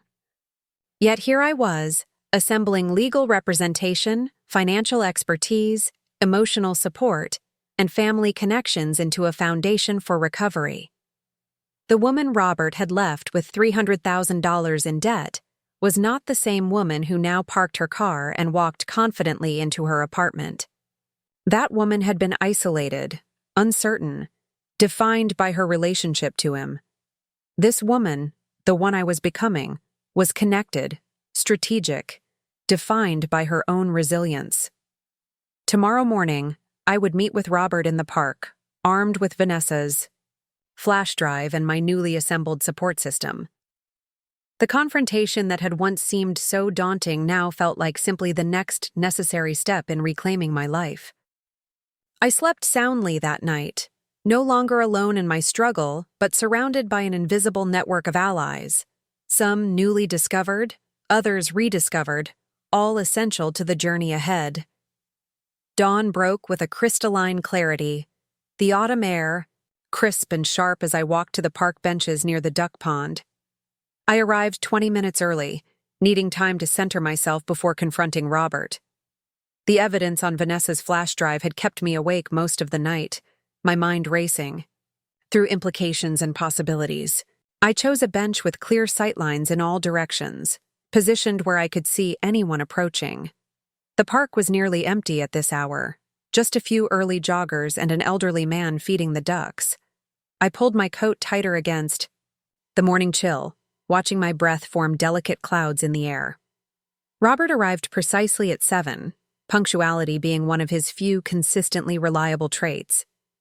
He looked haggard, the confident businessman persona replaced by someone more tentative, almost fragile. His normally impeccable appearance showed subtle signs of strain, his shirt slightly wrinkled, his hair not quite perfectly styled. He sat beside me, leaving careful space between us. For a long moment, neither of us spoke, both staring at the pond where ducks cut smooth wakes across the still water. "Thank you for meeting me," he finally said. "I'm not here for your gratitude," I replied. "I'm here for the truth. All of it." He nodded, rubbing his hands together. From cold or nervousness, I couldn't tell. "Where should I start?" "The real trouble began about 10 months ago, didn't it? Not when you left me, but long before." His head snapped toward me, surprise evident in his expression. "How did you—" "It doesn't matter how I know," I interrupted. "What matters is that I do. So let's skip the part where you minimize or lie, and go straight to you explaining how you involved me in money laundering without my knowledge or consent." The color drained from his face. "It's not that simple, Natalie." "Then make it simple," I said, my voice steady despite the anger simmering beneath the surface. What followed was a confession that confirmed everything Vanessa had told me, and revealed even more. Robert had lost nearly $600,000 on a speculative investment, money he'd borrowed against our assets without my knowledge. Desperate to recover before I discovered the loss, he'd connected with investors through Vanessa's workplace, not initially realizing they were using his consulting business to move money of questionable origin. By the time I understood what was happening, I was already compromised, he explained, his voice hollow. They had records of my involvement, transactions that could be interpreted unfavorably. "Blackmail," I said. He nodded. "They started small. A few wire transfers, consulting agreements with shell companies. Then it escalated. They wanted access to more legitimate banking channels. And that's where I came in," I said, the pieces falling into place. "The loans and credit lines in my name." "Your credit history is immaculate," he admitted. "Mine was becoming complicated. Using your information helped avoid additional scrutiny." I took a deep breath, tamping down the surge of fresh betrayal. "And Santorini? The staged relationship with Vanessa?" "They wanted me to establish an overseas presence." The relationship with Vanessa created a cover story for frequent international travel. The entire scenario, leaving you suddenly, the midlife crisis narrative, it made the unusual financial movement seem less suspicious. "Did you consider, even for a moment, what this would do to me?" I asked, surprised by the calm in my voice. Robert stared at his hands. "I told myself I'd fix everything before it affected you. That I'd recover the losses, pay off these people, and you'd never know how close we came to disaster. But things spiraled faster than I could manage. And now you need the loan from First Capital to pay them off." "Yes," he said simply. "Without it, I'm not sure what they'll do next. And I'm afraid they won't just come after me." The implication hung in the air between us. My name was on documents connected to their operations. If things unraveled, I could face questions I couldn't answer, involvement in crimes I hadn't committed. "Why should I help you?" I asked, "after everything you've done?" "Because it's the cleanest way out for both of us," he replied.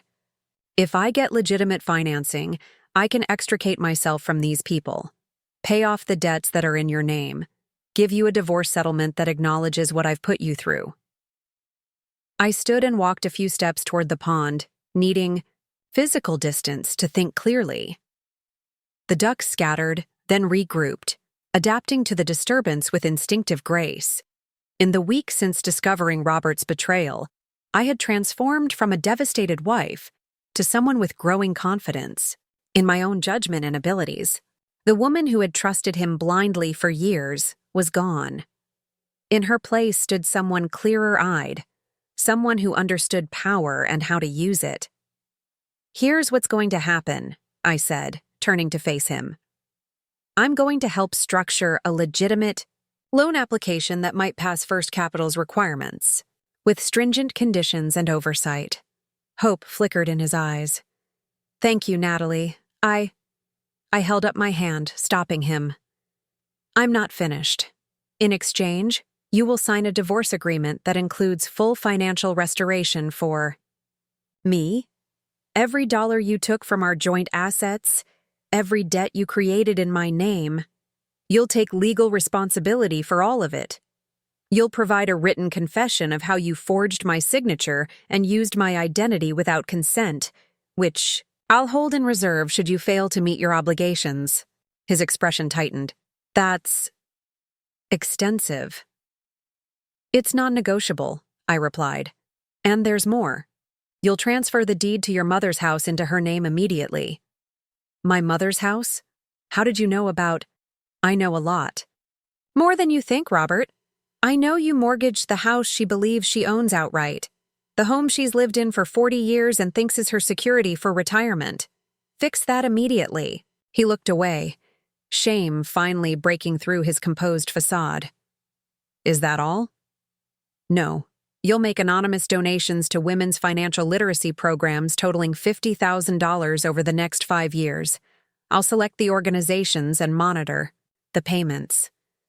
"Why?" he asked, genuinely puzzled. "Because there are other women like me, women who trust their partners to handle finances and end up vulnerable. The difference is, they might not land a job at a bank or get access to evidence that gives them leverage. They might not find a way out." Robert was silent for a long moment, weighing his limited options. Finally, he nodded. "I'll do it. All of it." "I'll have papers drawn up," I said. "Once they're signed and the transfer of your mother's house is complete, I'll help with a revised loan application." As I turned to leave, Robert called after me. "For what it's worth, I really did love you, Natalie." I paused, not turning back. "That's the problem, Robert. Your version of love left me drowning in debt and implicated in financial crimes. I deserve better. I always did." Walking away, I felt a strange lightness. The path ahead wouldn't be easy. Untangling the financial mess would take months, and rebuilding my life would take longer. But for the first time since finding that bank statement with its devastating balance, I felt certain I would survive this. More than survive, I would emerge stronger, wiser, and determined never to surrender my financial autonomy again. Back at my apartment, I made 3 phone calls. First to Diana, requesting a meeting to discuss a complex client situation without revealing the details over the phone. Then to a divorce attorney recommended by a colleague, scheduling an urgent consultation. Finally, to Carol, Robert's mother, inviting her to lunch later in the week. As I hung up from the last call, I caught my reflection in the window, straight-backed, clear-eyed, resolute. The woman who had been blindsided by betrayal was transforming into someone new, someone who used knowledge as power, who set terms instead of accepting them, who would never again be left vulnerable by trusting too completely. The journey ahead would be challenging, but I was finally walking it on my own terms. The meeting with Diana went exactly as I had anticipated. I presented a carefully edited version of what I had learned about Robert's finances, framing it as concerns that had emerged during due diligence rather than revealing the full extent of his potentially criminal activities. "Based on this information," Diana said after reviewing my notes, "his current application doesn't stand a chance of approval." "I agree," I replied, "but I believe there might be a path forward with significant restructuring and oversight." She raised an eyebrow. "You're advocating for him? After everything?" I'm advocating for a solution that protects the bank's interests while potentially resolving a complex situation, I clarified. And frankly, that helps ensure I'm not left holding debts that should rightfully be his responsibility. Diana studied me for a moment. You're suggesting we use the loan as leverage to secure your financial separation from him. Is that inappropriate? I asked, meeting her gaze steadily. After a thoughtful pause, she shook her head. Not if. We're transparent about the conditions and they serve legitimate business purposes. Draft a conditional approval framework with the specific requirements you believe would make this viable. I'll review it before we proceed. I spent the rest of the day crafting a document that would thread an impossibly fine needle. Strict, enough to satisfy the bank's risk management requirements. Detailed enough to force Robert to extricate himself from his questionable associates, and structured to ensure my financial protection without explicitly appearing to serve my personal interests. The framework I created included quarterly audits, restricted disbursement of funds, mandatory financial counseling, and co-signing requirements that would keep Robert on a tight leash for the 5-year term of the loan. It wasn't punitive. It was protective for all parties involved. When I emailed the document to Robert that evening, his response came within minutes. "This is excessive. We need to discuss." I replied with a single line. "My office, 9 a.m. tomorrow. This is the only option available." That night, as I prepared for bed, my phone rang with a number I didn't recognize. "Ms. Wilson?" a male voice asked when I answered. The formality immediately put me on edge. "Who's calling?" I replied, not confirming my identity. "My name is Diego Sevilla. I'm an associate of your husband's. I understand you're helping with his financing situation." A chill ran through me. This had to be one of the men from the flash drive photos, one of the people pressing Robert for money. "I think you have the wrong number," I said, trying to keep my voice steady. "I don't think so," he replied, his tone remaining pleasant, but with an undercurrent that raised the hair on my arms. "Robert has spoken highly of your financial expertise. I thought perhaps we could meet directly, as it seems you're now influencing decisions that affect our mutual interests." My mind raced. How had they found me? Had Robert told them about my role at the bank? Or had they been monitoring him and discovered it independently? "Any business matters should be directed to First Capital Financial during normal business hours," I said, falling back on professional protocol, while my heart hammered in my chest. "Of course," he said smoothly. "But some matters benefit from more informal discussion. Perhaps coffee tomorrow? I could explain certain aspects of Robert's business that might not be apparent from his paperwork." The implied threat was unmistakable. They were trying to pressure me directly now, bypassing Robert. "I'll need to decline," I replied, surprised by the steadiness in my voice. "All lending decisions follow established institutional protocols. Good night." I hung up before he could respond and immediately turned off my phone. With shaking hands, I double-checked that my apartment door was locked and the security chain was in place. Sleep was out of the question now. Instead, I opened my laptop and did something I should have done days ago. I began documenting everything. Every conversation with Robert, with Vanessa, the contents of the flash drive, and now this phone call. If things escalated, I wanted a clear record of events.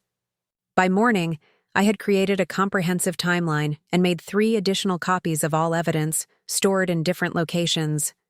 I'd also drafted an email to a contact at the Financial Crimes Division of the FBI, ready to send if necessary. It was my insurance policy. My way of ensuring that if these people tried to threaten me further, they would face consequences beyond anything Robert had anticipated. At 8:45, I was already at my desk when Robert arrived, 15 minutes early. Himself.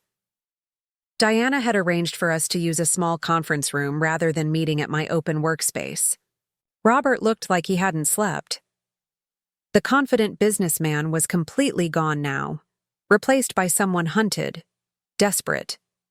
He closed the door behind him and took a seat across from me without waiting for an invitation. "Your associate called me last night," I said without preamble. "Diego Sevilla." Robert's face drained of color. "What? I never gave him your number. I swear, Natalie." "Then they're watching you, or me, or both of us." I kept my voice low, even though the room was private. "They know I'm involved in your loan application." "This is exactly why we need to move quickly," he urged, leaning forward. "The terms you've proposed will take weeks to implement. These people aren't patient." "That's not my problem," I replied. "The terms are non-negotiable." "Natalie, you don't understand what they're capable of." "I understand perfectly well," I countered, sliding a folder across the table to him. "Inside is a detailed account of everything I know about your arrangements with these people, including transaction records, dates, names, and the methods used to move money. I've stored copies with my attorney and in other secure locations." He opened the folder with trembling hands, paging through the meticulous documentation I had compiled overnight. "If anything happens to me," I continued, "if I feel threatened in any way, this information goes directly to the FBI. I've already drafted the email." "You would implicate yourself," he said, but his voice lacked conviction. "The documentation makes it clear that my involvement was the result of identity theft and forgery. I've included evidence of how you used my information without consent, including the forged signatures on loan documents." Robert closed the folder, his expression a mixture of defeat and something that might have been respect. "What do you want me to do?" he asked finally. "Call them, now." "Tell them the loan is proceeding, but will take 3 weeks for approval due to standard banking procedures. Tell them I'm cooperating, but that pressuring me will only result in delays or denial. And if they don't accept that, then tell them that their options are to wait for legitimate financing or to deal with the consequences of their activities becoming known to authorities. Their choice." Robert pulled out his phone, hesitated, then made the call. I watched as he relayed my message, his voice gaining strength as he spoke. Whatever response he received seemed to relieve some of his tension. "They're not happy," he said after hanging up, "but they'll wait. 3 weeks, no longer." "That's all I need," I replied. "Now, about those divorce papers and your mother's house." As we discussed the details of our agreement, I observed the man across from me with new clarity. Robert wasn't evil. He was weak in ways I had never recognized during our marriage. Weak in his need for status, in his inability to admit failure, in his tendency to seek easy solutions to difficult problems. I had mistaken that weakness for strength once, impressed by his confidence and decisiveness. Now I saw those traits for what they often were: recklessness and impulsivity disguised as business acumen. When he left my office an hour later, we had a clear path forward. He would sign the divorce agreement my attorney was preparing, transfer his mother's house back into her name, and comply with all conditions for the restructured loan application. In exchange, I would help him navigate the legitimate financing that would free him from his dangerous entanglements. It wasn't forgiveness. It was a business transaction, the final one between us. And for the first time since our relationship began, we were negotiating as equals. 3 weeks passed in a carefully orchestrated dance of paperwork, signatures, and tense phone calls.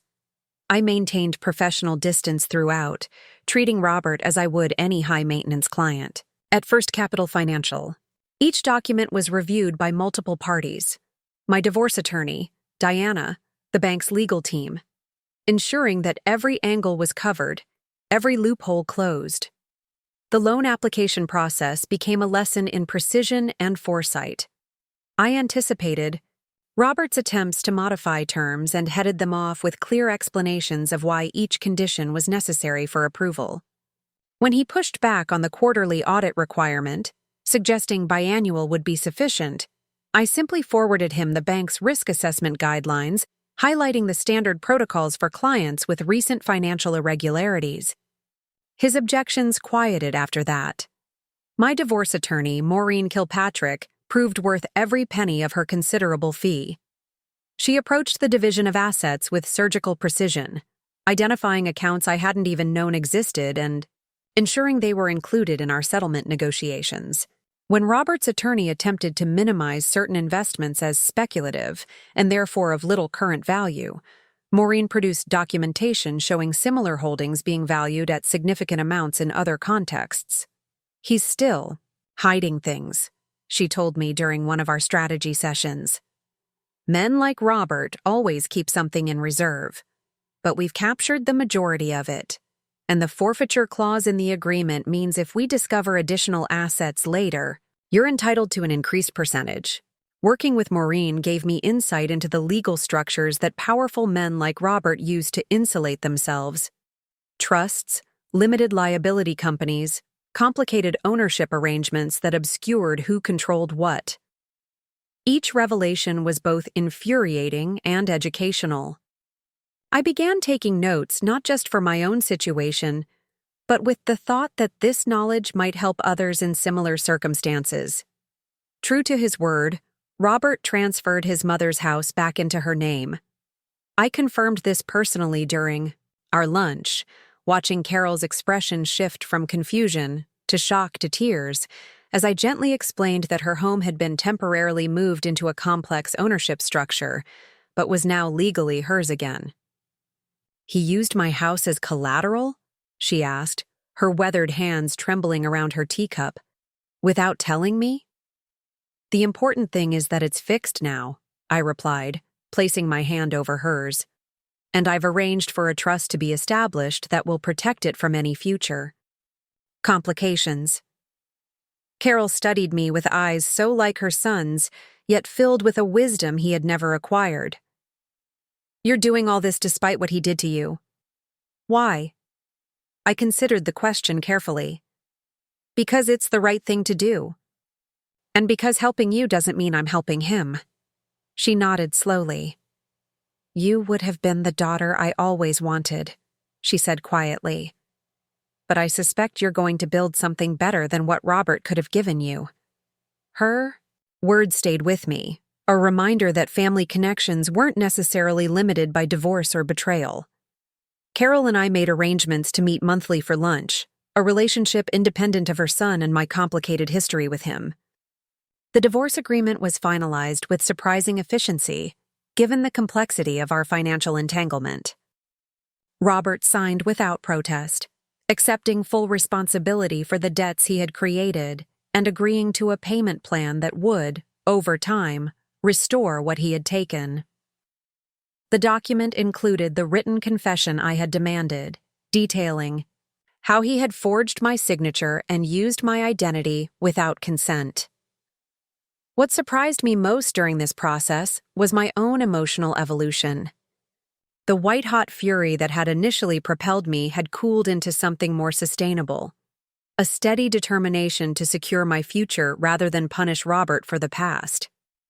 This wasn't forgiveness, it was the pragmatic recognition that my energy was better invested in reconstruction than retribution. That shift became apparent even to Robert during our final settlement meeting at Maureen's office. As we reviewed the last details of our agreement, he looked up from the documents with an expression I couldn't quite interpret. "You seem different," he said. "I am different," I replied simply.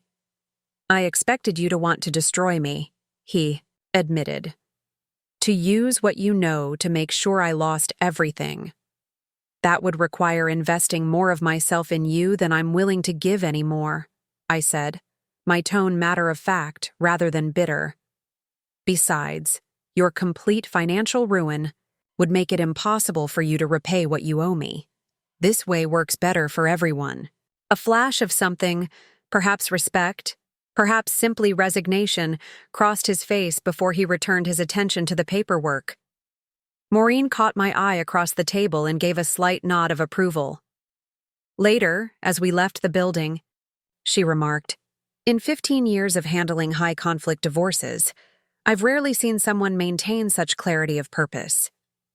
Most clients either cave too easily or get so caught up in vengeance they sabotage their own interests. The loan application process moved forward simultaneously.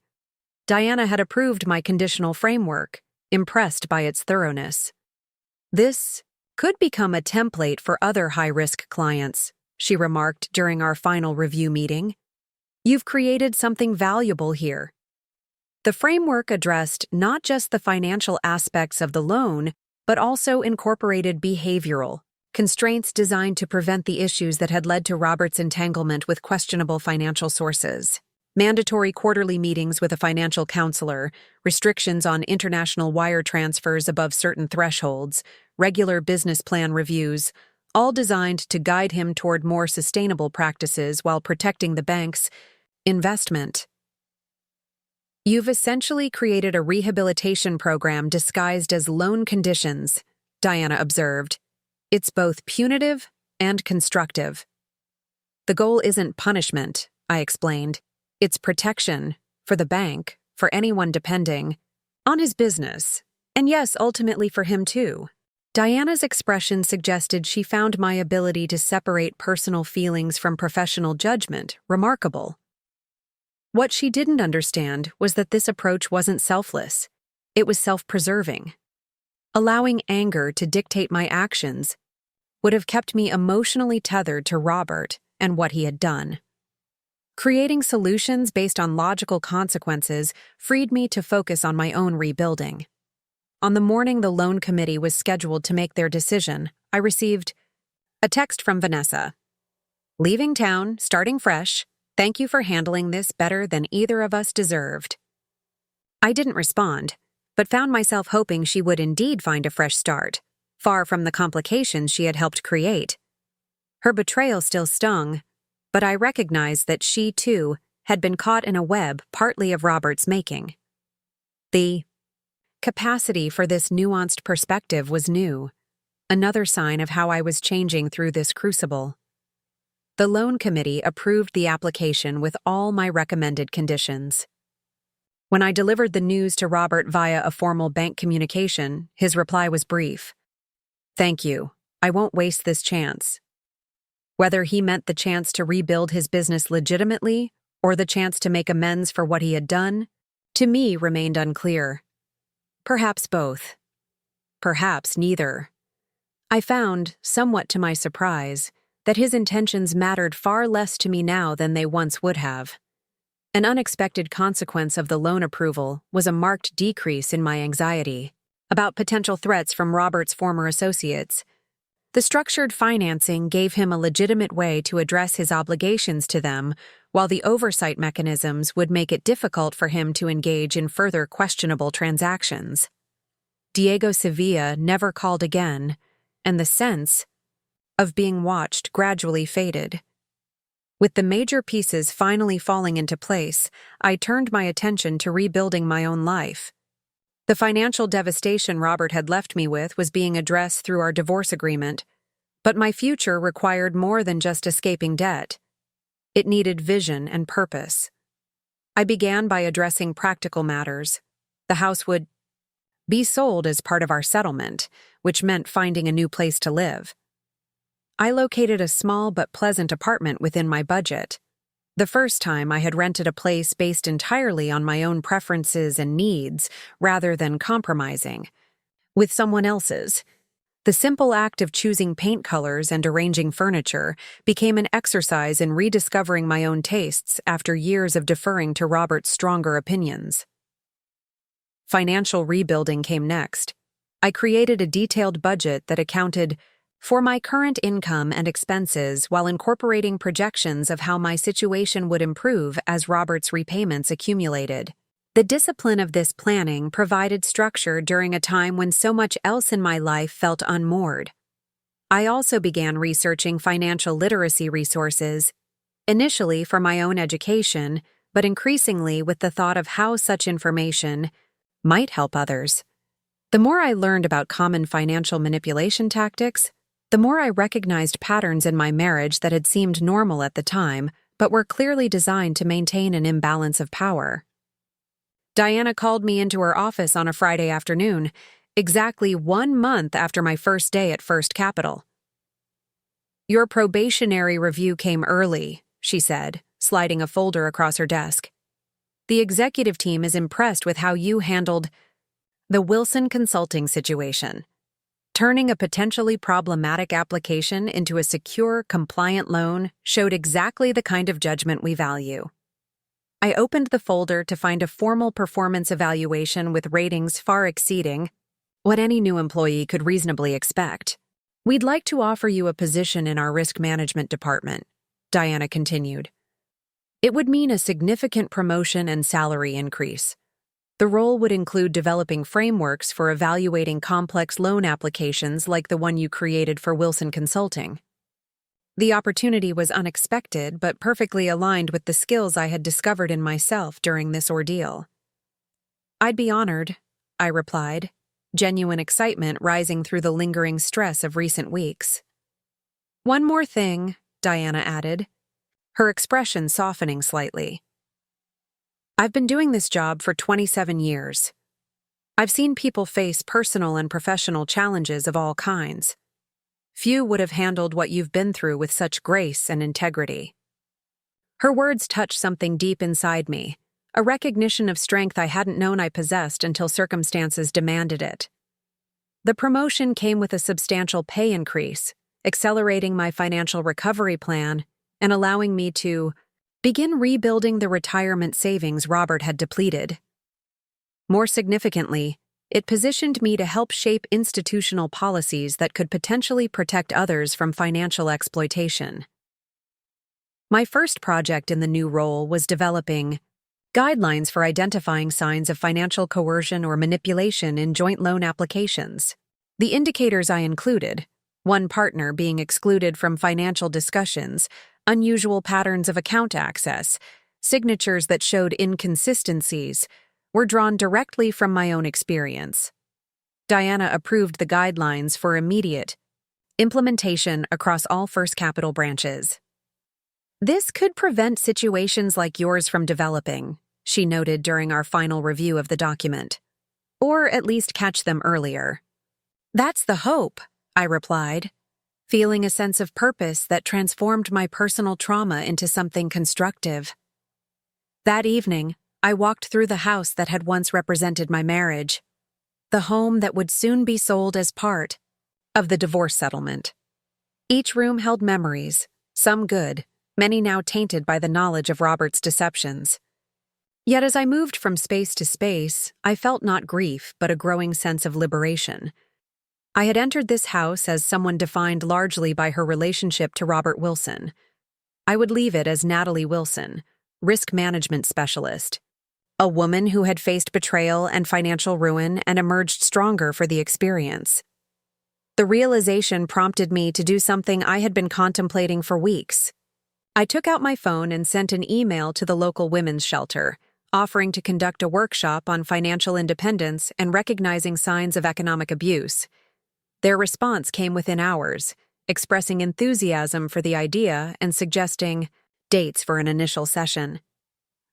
Teaching others would require organizing what I had learned through hard experience into coherent, actionable guidance. I spent the weekend creating an outline, drawing not just on my personal story but on research I had been accumulating. The process was cathartic, transforming painful memories into valuable lessons that might help others avoid similar situations. My phone rang, an unfamiliar number.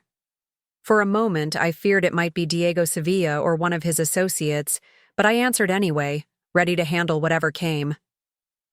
"Ms. Wilson, this is Elaine Mercer from Women's Financial Empowerment Network. We received an anonymous donation with a note suggesting we contact you about possibly speaking at our upcoming seminar series." I smiled, realizing Robert had already begun fulfilling another part of our agreement. "I'd be happy to discuss that. What kind of topics did you have in mind?" "Financial independence, protecting your assets, recognizing warning signs of financial manipulation, anything you feel comfortable sharing from your professional expertise." Professional expertise. The phrase no longer felt like an exaggeration. In my darkest moment, I had discovered capabilities I never knew I possessed. Knowledge I could now use to help others avoid similar pitfalls. I think I could speak quite effectively on those topics, I replied. When is your next event? As I made arrangements to share my experience with other women, I gazed out at the sunset, painting the sky in fierce oranges and pinks. The $300,000 debt that had seemed like an insurmountable mountain was now a problem with a solution, a challenge being methodically addressed. The structure I had created, the divorce agreement, the loan conditions, my new career path, the educational outreach, represented more than just recovery from disaster. It was architecture for a new life, one built on a foundation of self-reliance and clear-eyed understanding of both human nature and financial systems. More importantly, the woman who had felt helpless staring at that bank statement just 1 month ago had discovered her own value, her own voice, her own power. The loan officer position that seemed like mere coincidence had become the pivot point for an entirely new direction in life. Sometimes the universe offers exactly what you need at precisely the moment you need it. Not as a gift, but as an opportunity to reclaim what was always rightfully yours. Your strength, your independence, your future. I had been left with crushing debt and betrayal, but I had refused to be crushed. Instead, I had transformed those circumstances into the foundation for something stronger than what had been broken. Something that would not only sustain me, but potentially help countless others facing similar battles.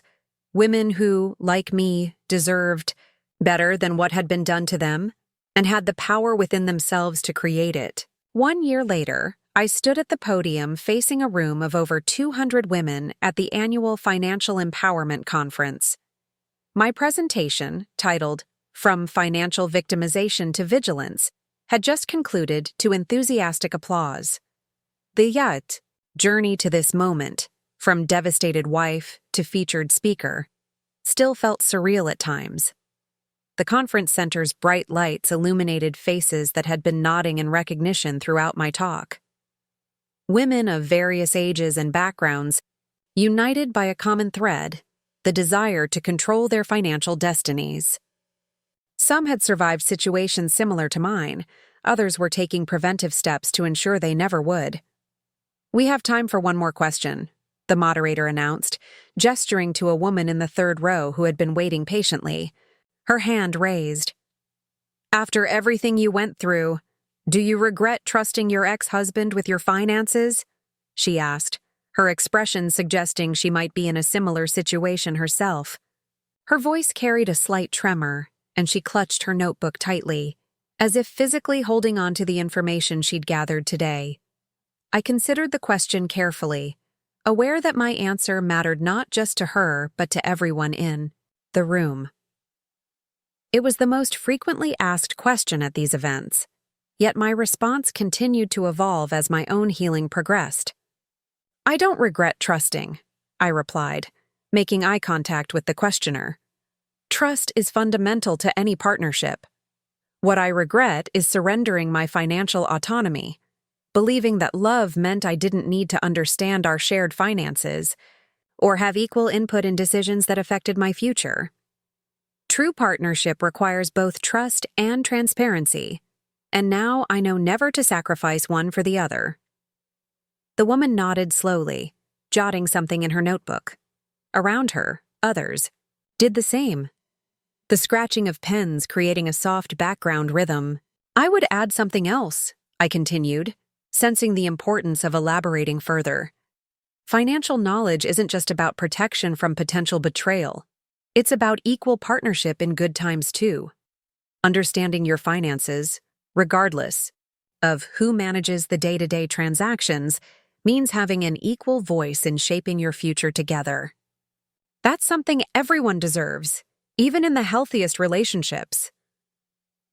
The answer seemed to resonate throughout the room. As the session ended, several women approached to share their own stories or ask for specific advice. A middle-aged woman with tired eyes described discovering secret debt after her husband's unexpected death. A young professional confessed her reluctance to merge finances with her fiancé despite his insistence. A retirement-age woman shared how she had rebuilt her life after a divorce, left her financially vulnerable in her 60s. Each conversation reinforced what had become increasingly clear over the past year. My experience, painful as it had been, had value beyond my personal growth. There was a hunger for authentic guidance from someone who had navigated these waters, who understood both the emotional and practical dimensions of financial betrayal and recovery. The conference organizer approached as I gathered my materials. "Your session had the highest attendance of the day," she informed me. "Would you consider becoming a regular speaker at our regional events? We have chapters in 12 cities now." The request was flattering, but would require careful consideration, given my growing responsibilities at First Capital. "Let me check my schedule and get back to you," I replied. "I'm committed to this work, but I need to balance it with my other obligations." After the conference, I checked my phone to find an email from Diana. The subject line read simply, "It's official." The message contained a formal announcement of my promotion to Director of Risk Assessment at First Capital Financial, a position 2 levels above my current role, and one I hadn't expected to reach for at least another 5 years. The accompanying note from Diana was characteristically straightforward. The executive committee was unanimous. "Your framework for high-risk loan assessment has been implemented across all branches and has already prevented several potentially problematic approvals. The role is yours effective next month, with the salary and benefits package we discussed. Congratulations, Natalie. Well earned." The salary increase would allow me to finally purchase a small home of my own, a goal I had deferred during my marriage, but now pursued with determination. I had already begun working with a realtor, focusing on modest properties in neighborhoods with good investment potential. My days of extravagant houses with underwater mortgages were firmly behind me. I sent Diana a brief professional response expressing my gratitude and commitment to the new role. Then I allowed myself a moment of private celebration, standing in the quiet hallway of the conference center, acknowledging how far I had come from that devastating morning when I discovered Robert's betrayal. As I drove home, I reflected on how completely my life had transformed in 12 months. The debt that had once seemed insurmountable was steadily diminishing through Robert's court-mandated payments. My credit score, damaged by his actions, had nearly recovered thanks to the careful financial hygiene I now practiced. The professional skills I had discovered in myself during crisis had blossomed into a promising career path that combined financial expertise with my growing passion for education and advocacy. The women's shelter workshop I had volunteered to conduct had expanded into a monthly series, covering topics from basic budgeting to recognizing financial red flags in relationships. I'd developed curriculum materials that were now being shared, with shelters in neighboring counties reaching women in various stages of vulnerable transitions. Just last week, I had received a handwritten note from a workshop participant. "After 10 years of having no access to our money, I opened my own bank account yesterday. My children and I are making a budget together. Thank you for showing me it was possible." I kept the note pinned to my refrigerator as a reminder of why this work mattered. And Robert? We had minimal contact now, our interactions limited to necessary communications about financial obligations. The loan that had once been his desperate lifeline was being managed according to the strict conditions I had established. Quarterly reports indicated he had indeed severed ties with his questionable associates, rebuilding his consulting business on legitimate foundations. His compliance with our agreement had been surprisingly consistent. The payments came on schedule. The anonymous donations to women's financial literacy programs continued as stipulated. He respected the boundaries I had established, never attempting to leverage our past connection for leniency or special consideration. I didn't wish him ill, but neither did I wish him particularly well. He had become, like so many aspects of that chapter of my life, simply part of my history, a cautionary tale rather than an ongoing source of pain. The emotional hold he once had over me had dissolved, replaced by a neutral recognition of our transactional relationship. Carol and I maintained our monthly lunches, our relationship evolving into a genuine friendship independent of her son. She never pressed for reconciliation or made excuses for Robert's behavior. Instead, she shared stories of her own financial challenges as a single mother raising him years ago, offering a perspective that, while not excusing his choices, helped me understand the generational patterns at play. "I never taught him how to fail with dignity," she told me during one such lunch.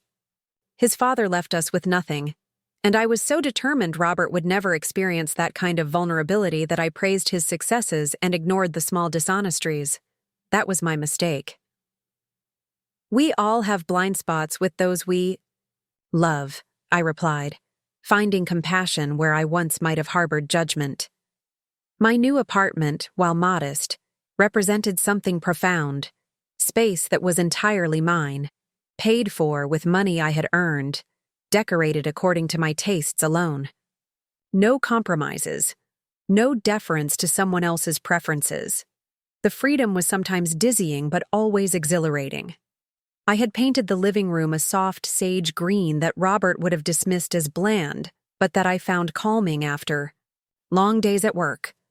The furniture was selected for comfort rather than status. The artwork chosen because it spoke to me rather than because it impressed guests. Every element reflected choices made with my own well-being in mind, a novel concept.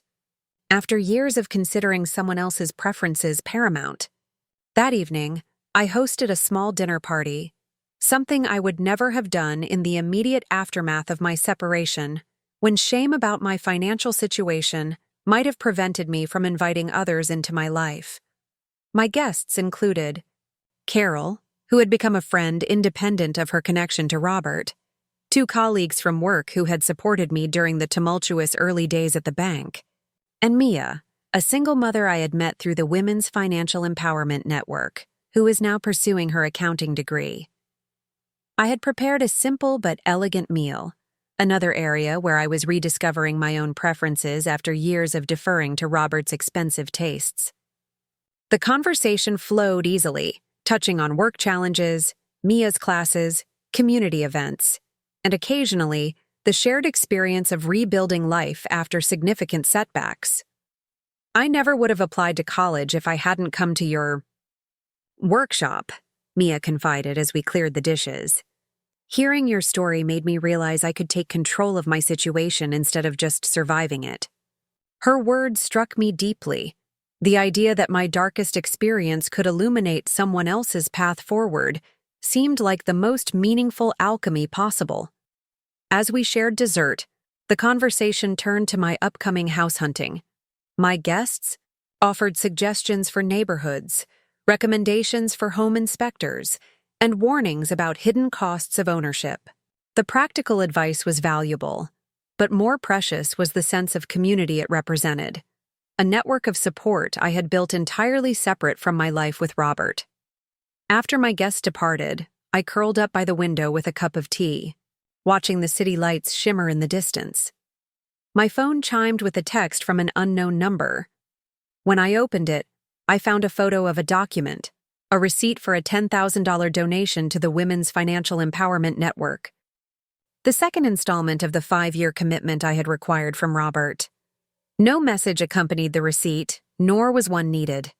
This wasn't about gratitude or reconciliation.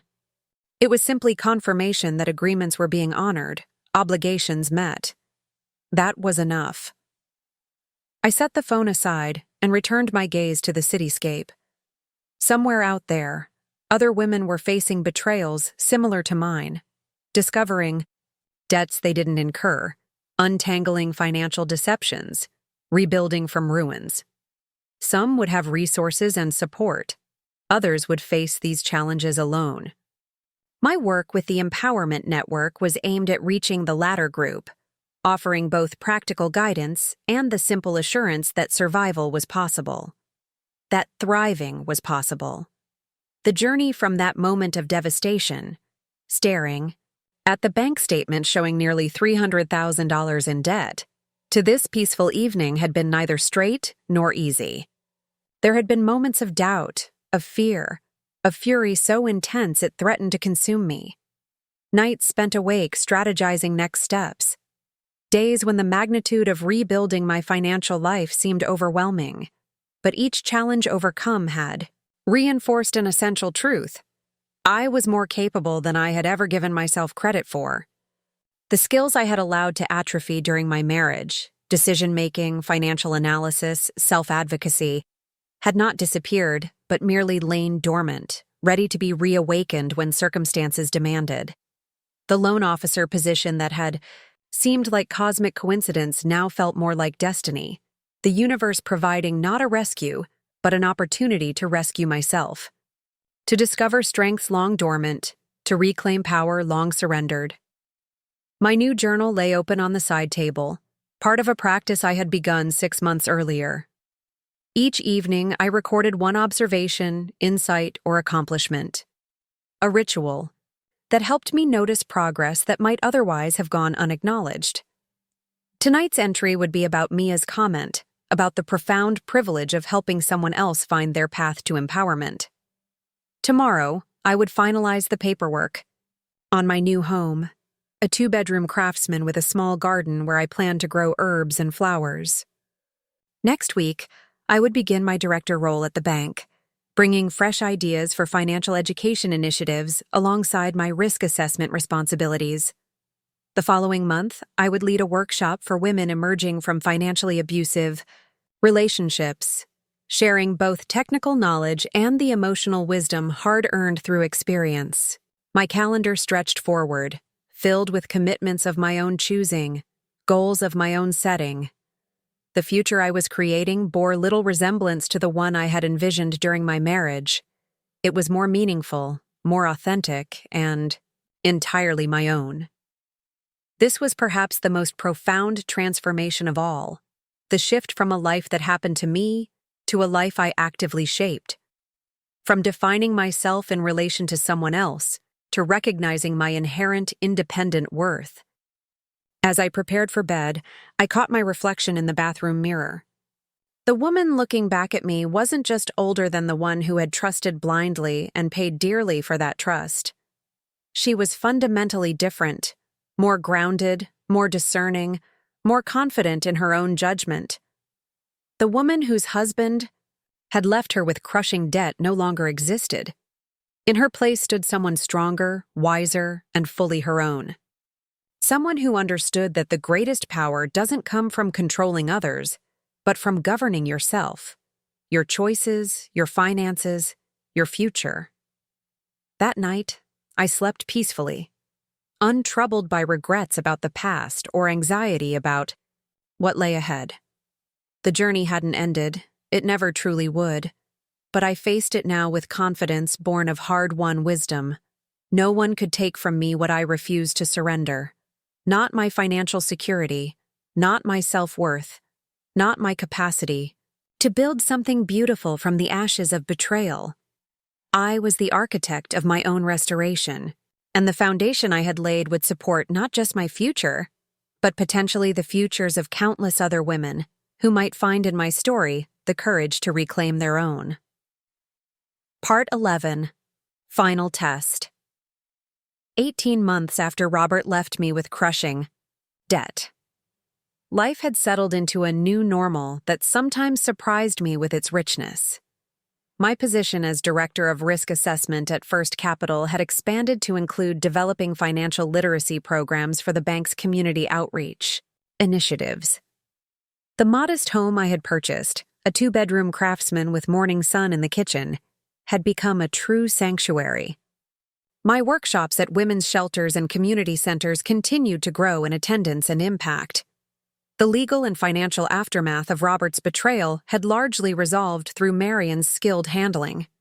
The structured payment plan was steadily reducing the debt burden, my credit score had recovered, and the emotional weight of the ordeal had diminished to occasional twinges rather than constant pain. I was reviewing quarterly reports in my office when my assistant Drew appeared in the doorway with an unusual expression. concern mixed with hesitation. "There's a Detective Rivera here to see you," he said. "He says it's urgent but won't specify the nature of his visit." My stomach tightened. Did he mention if it's personal or bank-related? "He just asked for you specifically." I nodded, straightening the papers on my desk. "Send him in, please."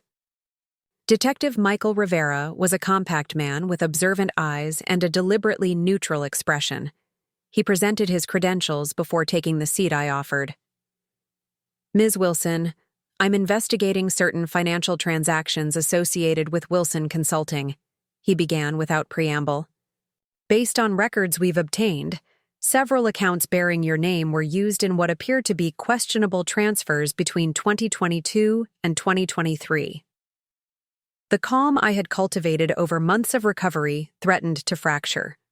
This was precisely the scenario I had feared when I first discovered Robert's activities, being implicated in financial improprieties I knew nothing about.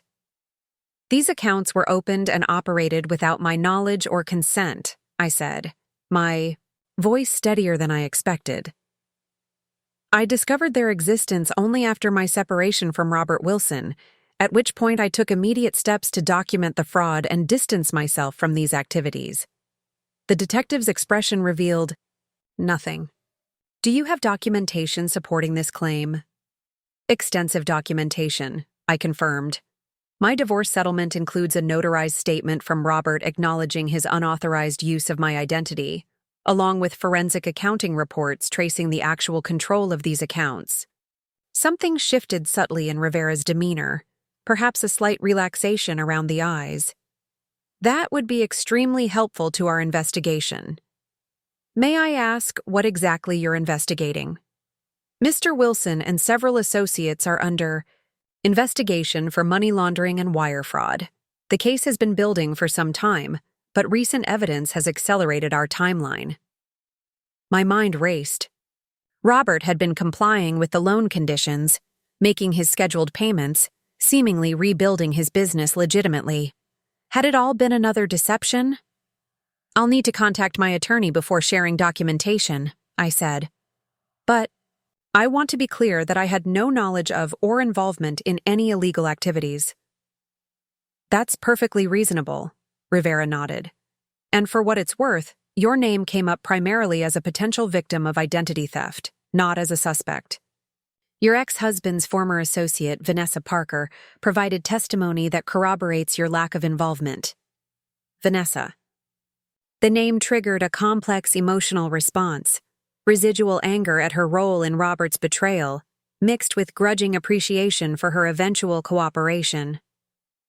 "Ms. Parker reached a cooperation agreement several months ago," Rivera continued.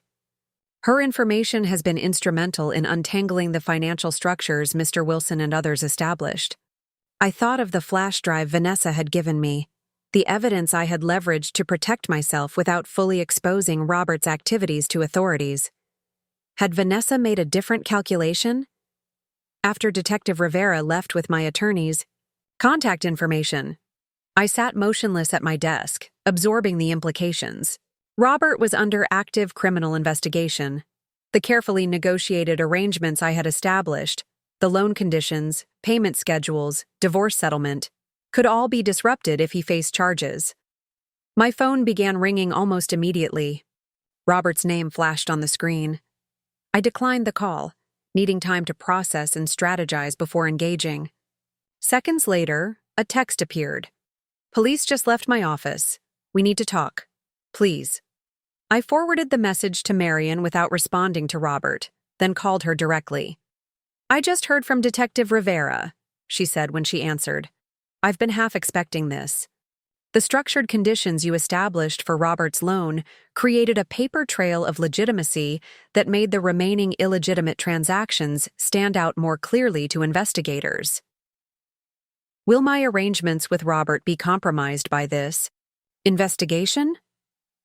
That depends on how extensive the charges are and what assets might be frozen or seized," Marion replied. "But the documentation we created works in your favor. Your divorce agreement and the forensic accounting we commissioned clearly establish your victimization rather than participation. Should I speak with Robert? There was a brief pause before she answered. Not without preparation. If you feel compelled to meet, let's discuss strategy first and consider having the conversation in my office. 2 hours later, I sat in Marion's conference room as Robert was shown in by her assistant. He looked haggard, his customary polish dulled by obvious stress. The confident businessman who had once dominated every room was gone, replaced by someone visibly facing consequences he couldn't charm his way out of. "Thank you for agreeing to see me," he said, taking a seat across from me. Marion sat at the head of the table, a neutral but watchful presence. "What do you want, Robert?" I asked directly. He ran a hand through his disheveled hair. "The authorities are freezing my business accounts pending their investigation. I can't access the funds I need to make your payment this month, and I don't know how long this situation will last." Of course, this was about money. It was always about money with Robert. "That sounds like a problem for your criminal defense attorney," I replied, my tone neutral. "Natalie, please. I've been honoring our agreement faithfully for over a year. This investigation, it's about old activities, things that happened before our arrangement. I've been operating legitimately since the loan approval." I studied him, searching for signs of the manipulation that had once been so effective against me. But all I saw was desperation, the raw fear of someone watching their carefully constructed world collapse. "You told me you had severed ties with your former associates," I said. "I did," he insisted. "But some transactions can't be undone so easily. There are records, patterns that established before I changed course." Marion interjected smoothly. "Mr. Wilson, are you asking my client to waive the payment schedule established in your divorce settlement?" Robert hesitated. "Not permanently, just until I can regain access to my accounts or establish alternative business arrangements." "And if you're convicted?" I asked. "If you serve time?" The possibility hung in the air between us, heavy, with implications. Robert seemed to physically shrink before my eyes. "I don't know," he admitted finally. "I honestly don't know what happens then." The woman I had been 2 years ago would have felt panic at this uncertainty. She would have worried about the financial setback, the potential loss of promised restitution. But I was no longer that woman. "Marion, could you give us a moment?" I asked. My attorney raised an eyebrow but nodded. "I'll be just outside if you need me." When the door closed behind her, I leaned forward. "Here's what's going to happen, Robert. I'm going to continue with my life, my career, my home, my advocacy work. These things no longer depend on your payments or promises. But the settlement is important, but not essential to my well-being," I finished for him. "That's the difference between us now. You're still defining success as financial control. I've discovered it's about something else entirely." He looked genuinely confused. "What are you saying?"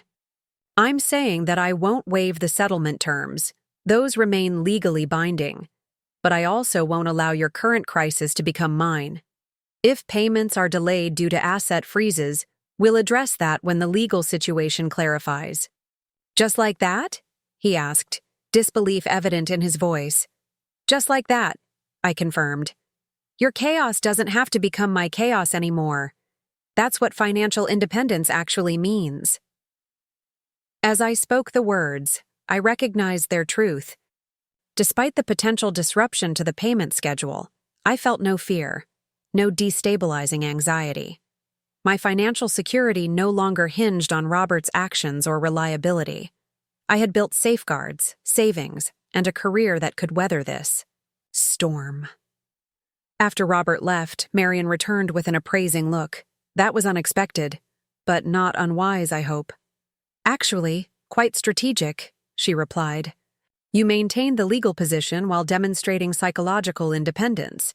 That creates better negotiating ground if adjustments become necessary later." The detective's visit and Robert's subsequent plea triggered a flurry of activity over the following weeks. Marion worked with the prosecutor's office to ensure my financial interests were protected regardless of the case's outcome. Diana and the bank's legal team reviewed the loan conditions to determine potential impacts if Robert's business operations were significantly disrupted. Throughout this whirlwind, I maintained my daily routines: work, volunteer commitments, social connections, finding stability in these structures rather than in the uncertain outcomes of Robert's legal troubles. "You seem remarkably calm about all this," Beth observed during our weekly sister dinner. "The possibility of losing the settlement payments would have sent you into a panic a year ago." "A year ago, I was still measuring my worth by financial metrics," I replied. "Now I understand that resilience isn't about having everything secured.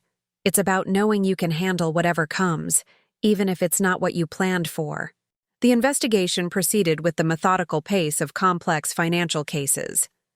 Robert remained free on bail, but was required to surrender his passport and report regularly to authorities. His business operations continued under strict monitoring, enough to maintain basic functions but with every transaction scrutinized. 3 months after the initial detective visit, Marion called with news. "Robert has reached a plea agreement," she explained. "He's providing evidence against larger players in exchange for reduced charges. As part of the arrangement, certain personal assets will be exempt from forfeiture, specifically those earmarked for your settlement payments." "So the payments will continue?" "Yes, though there may be a restructured schedule based on the terms of his probation and reduced business operations." The prosecutor understood the importance of not penalizing a financial fraud victim, in pursuing justice. After we discussed the legal details, Marion added something unexpected.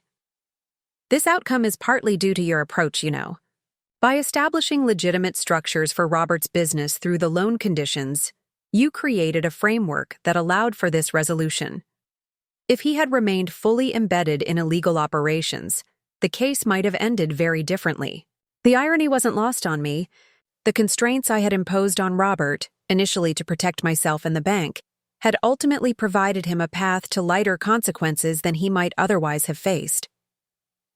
That evening, I received a letter delivered by courier to my home. Robert's handwriting on the envelope was instantly recognizable. For a moment, I considered returning it unopened, but curiosity prevailed. Inside was a single page, handwritten rather than typed. "Natalie, I'm taking responsibility for my actions through a plea agreement that will likely include probation rather than incarceration. This outcome allows me to continue operating a scaled-back version of my business and fulfilling my financial obligations to you, though the payment schedule may require adjustment. What I want to say, which I should have said long ago, is that I recognize the harm I caused, not just financially, but by betraying your trust and attempting to undermine your confidence." The woman who sat across from me in Marion's office, self-possessed, clear-eyed, unwavering, is who you always were beneath the insecurities I deliberately fostered. There is no adequate apology for what I did, so I won't offer one. Instead, I acknowledge the reality. You have built something stronger from the wreckage I created, while I am facing the consequences of choices I made believing I was untouchable. The payment schedule may change, but my obligation to you never will. Robert. I folded the letter and placed it in a file with other documentation related to our divorce, not because the words held emotional significance, but because they represented another form of acknowledgement that might prove useful if future disputes arose. What struck me most wasn't Robert's recognition of his wrongdoing, though that represented growth I hadn't expected from him, but my own emotional response to the letter. I felt neither vindication nor resentment, neither satisfaction nor distress.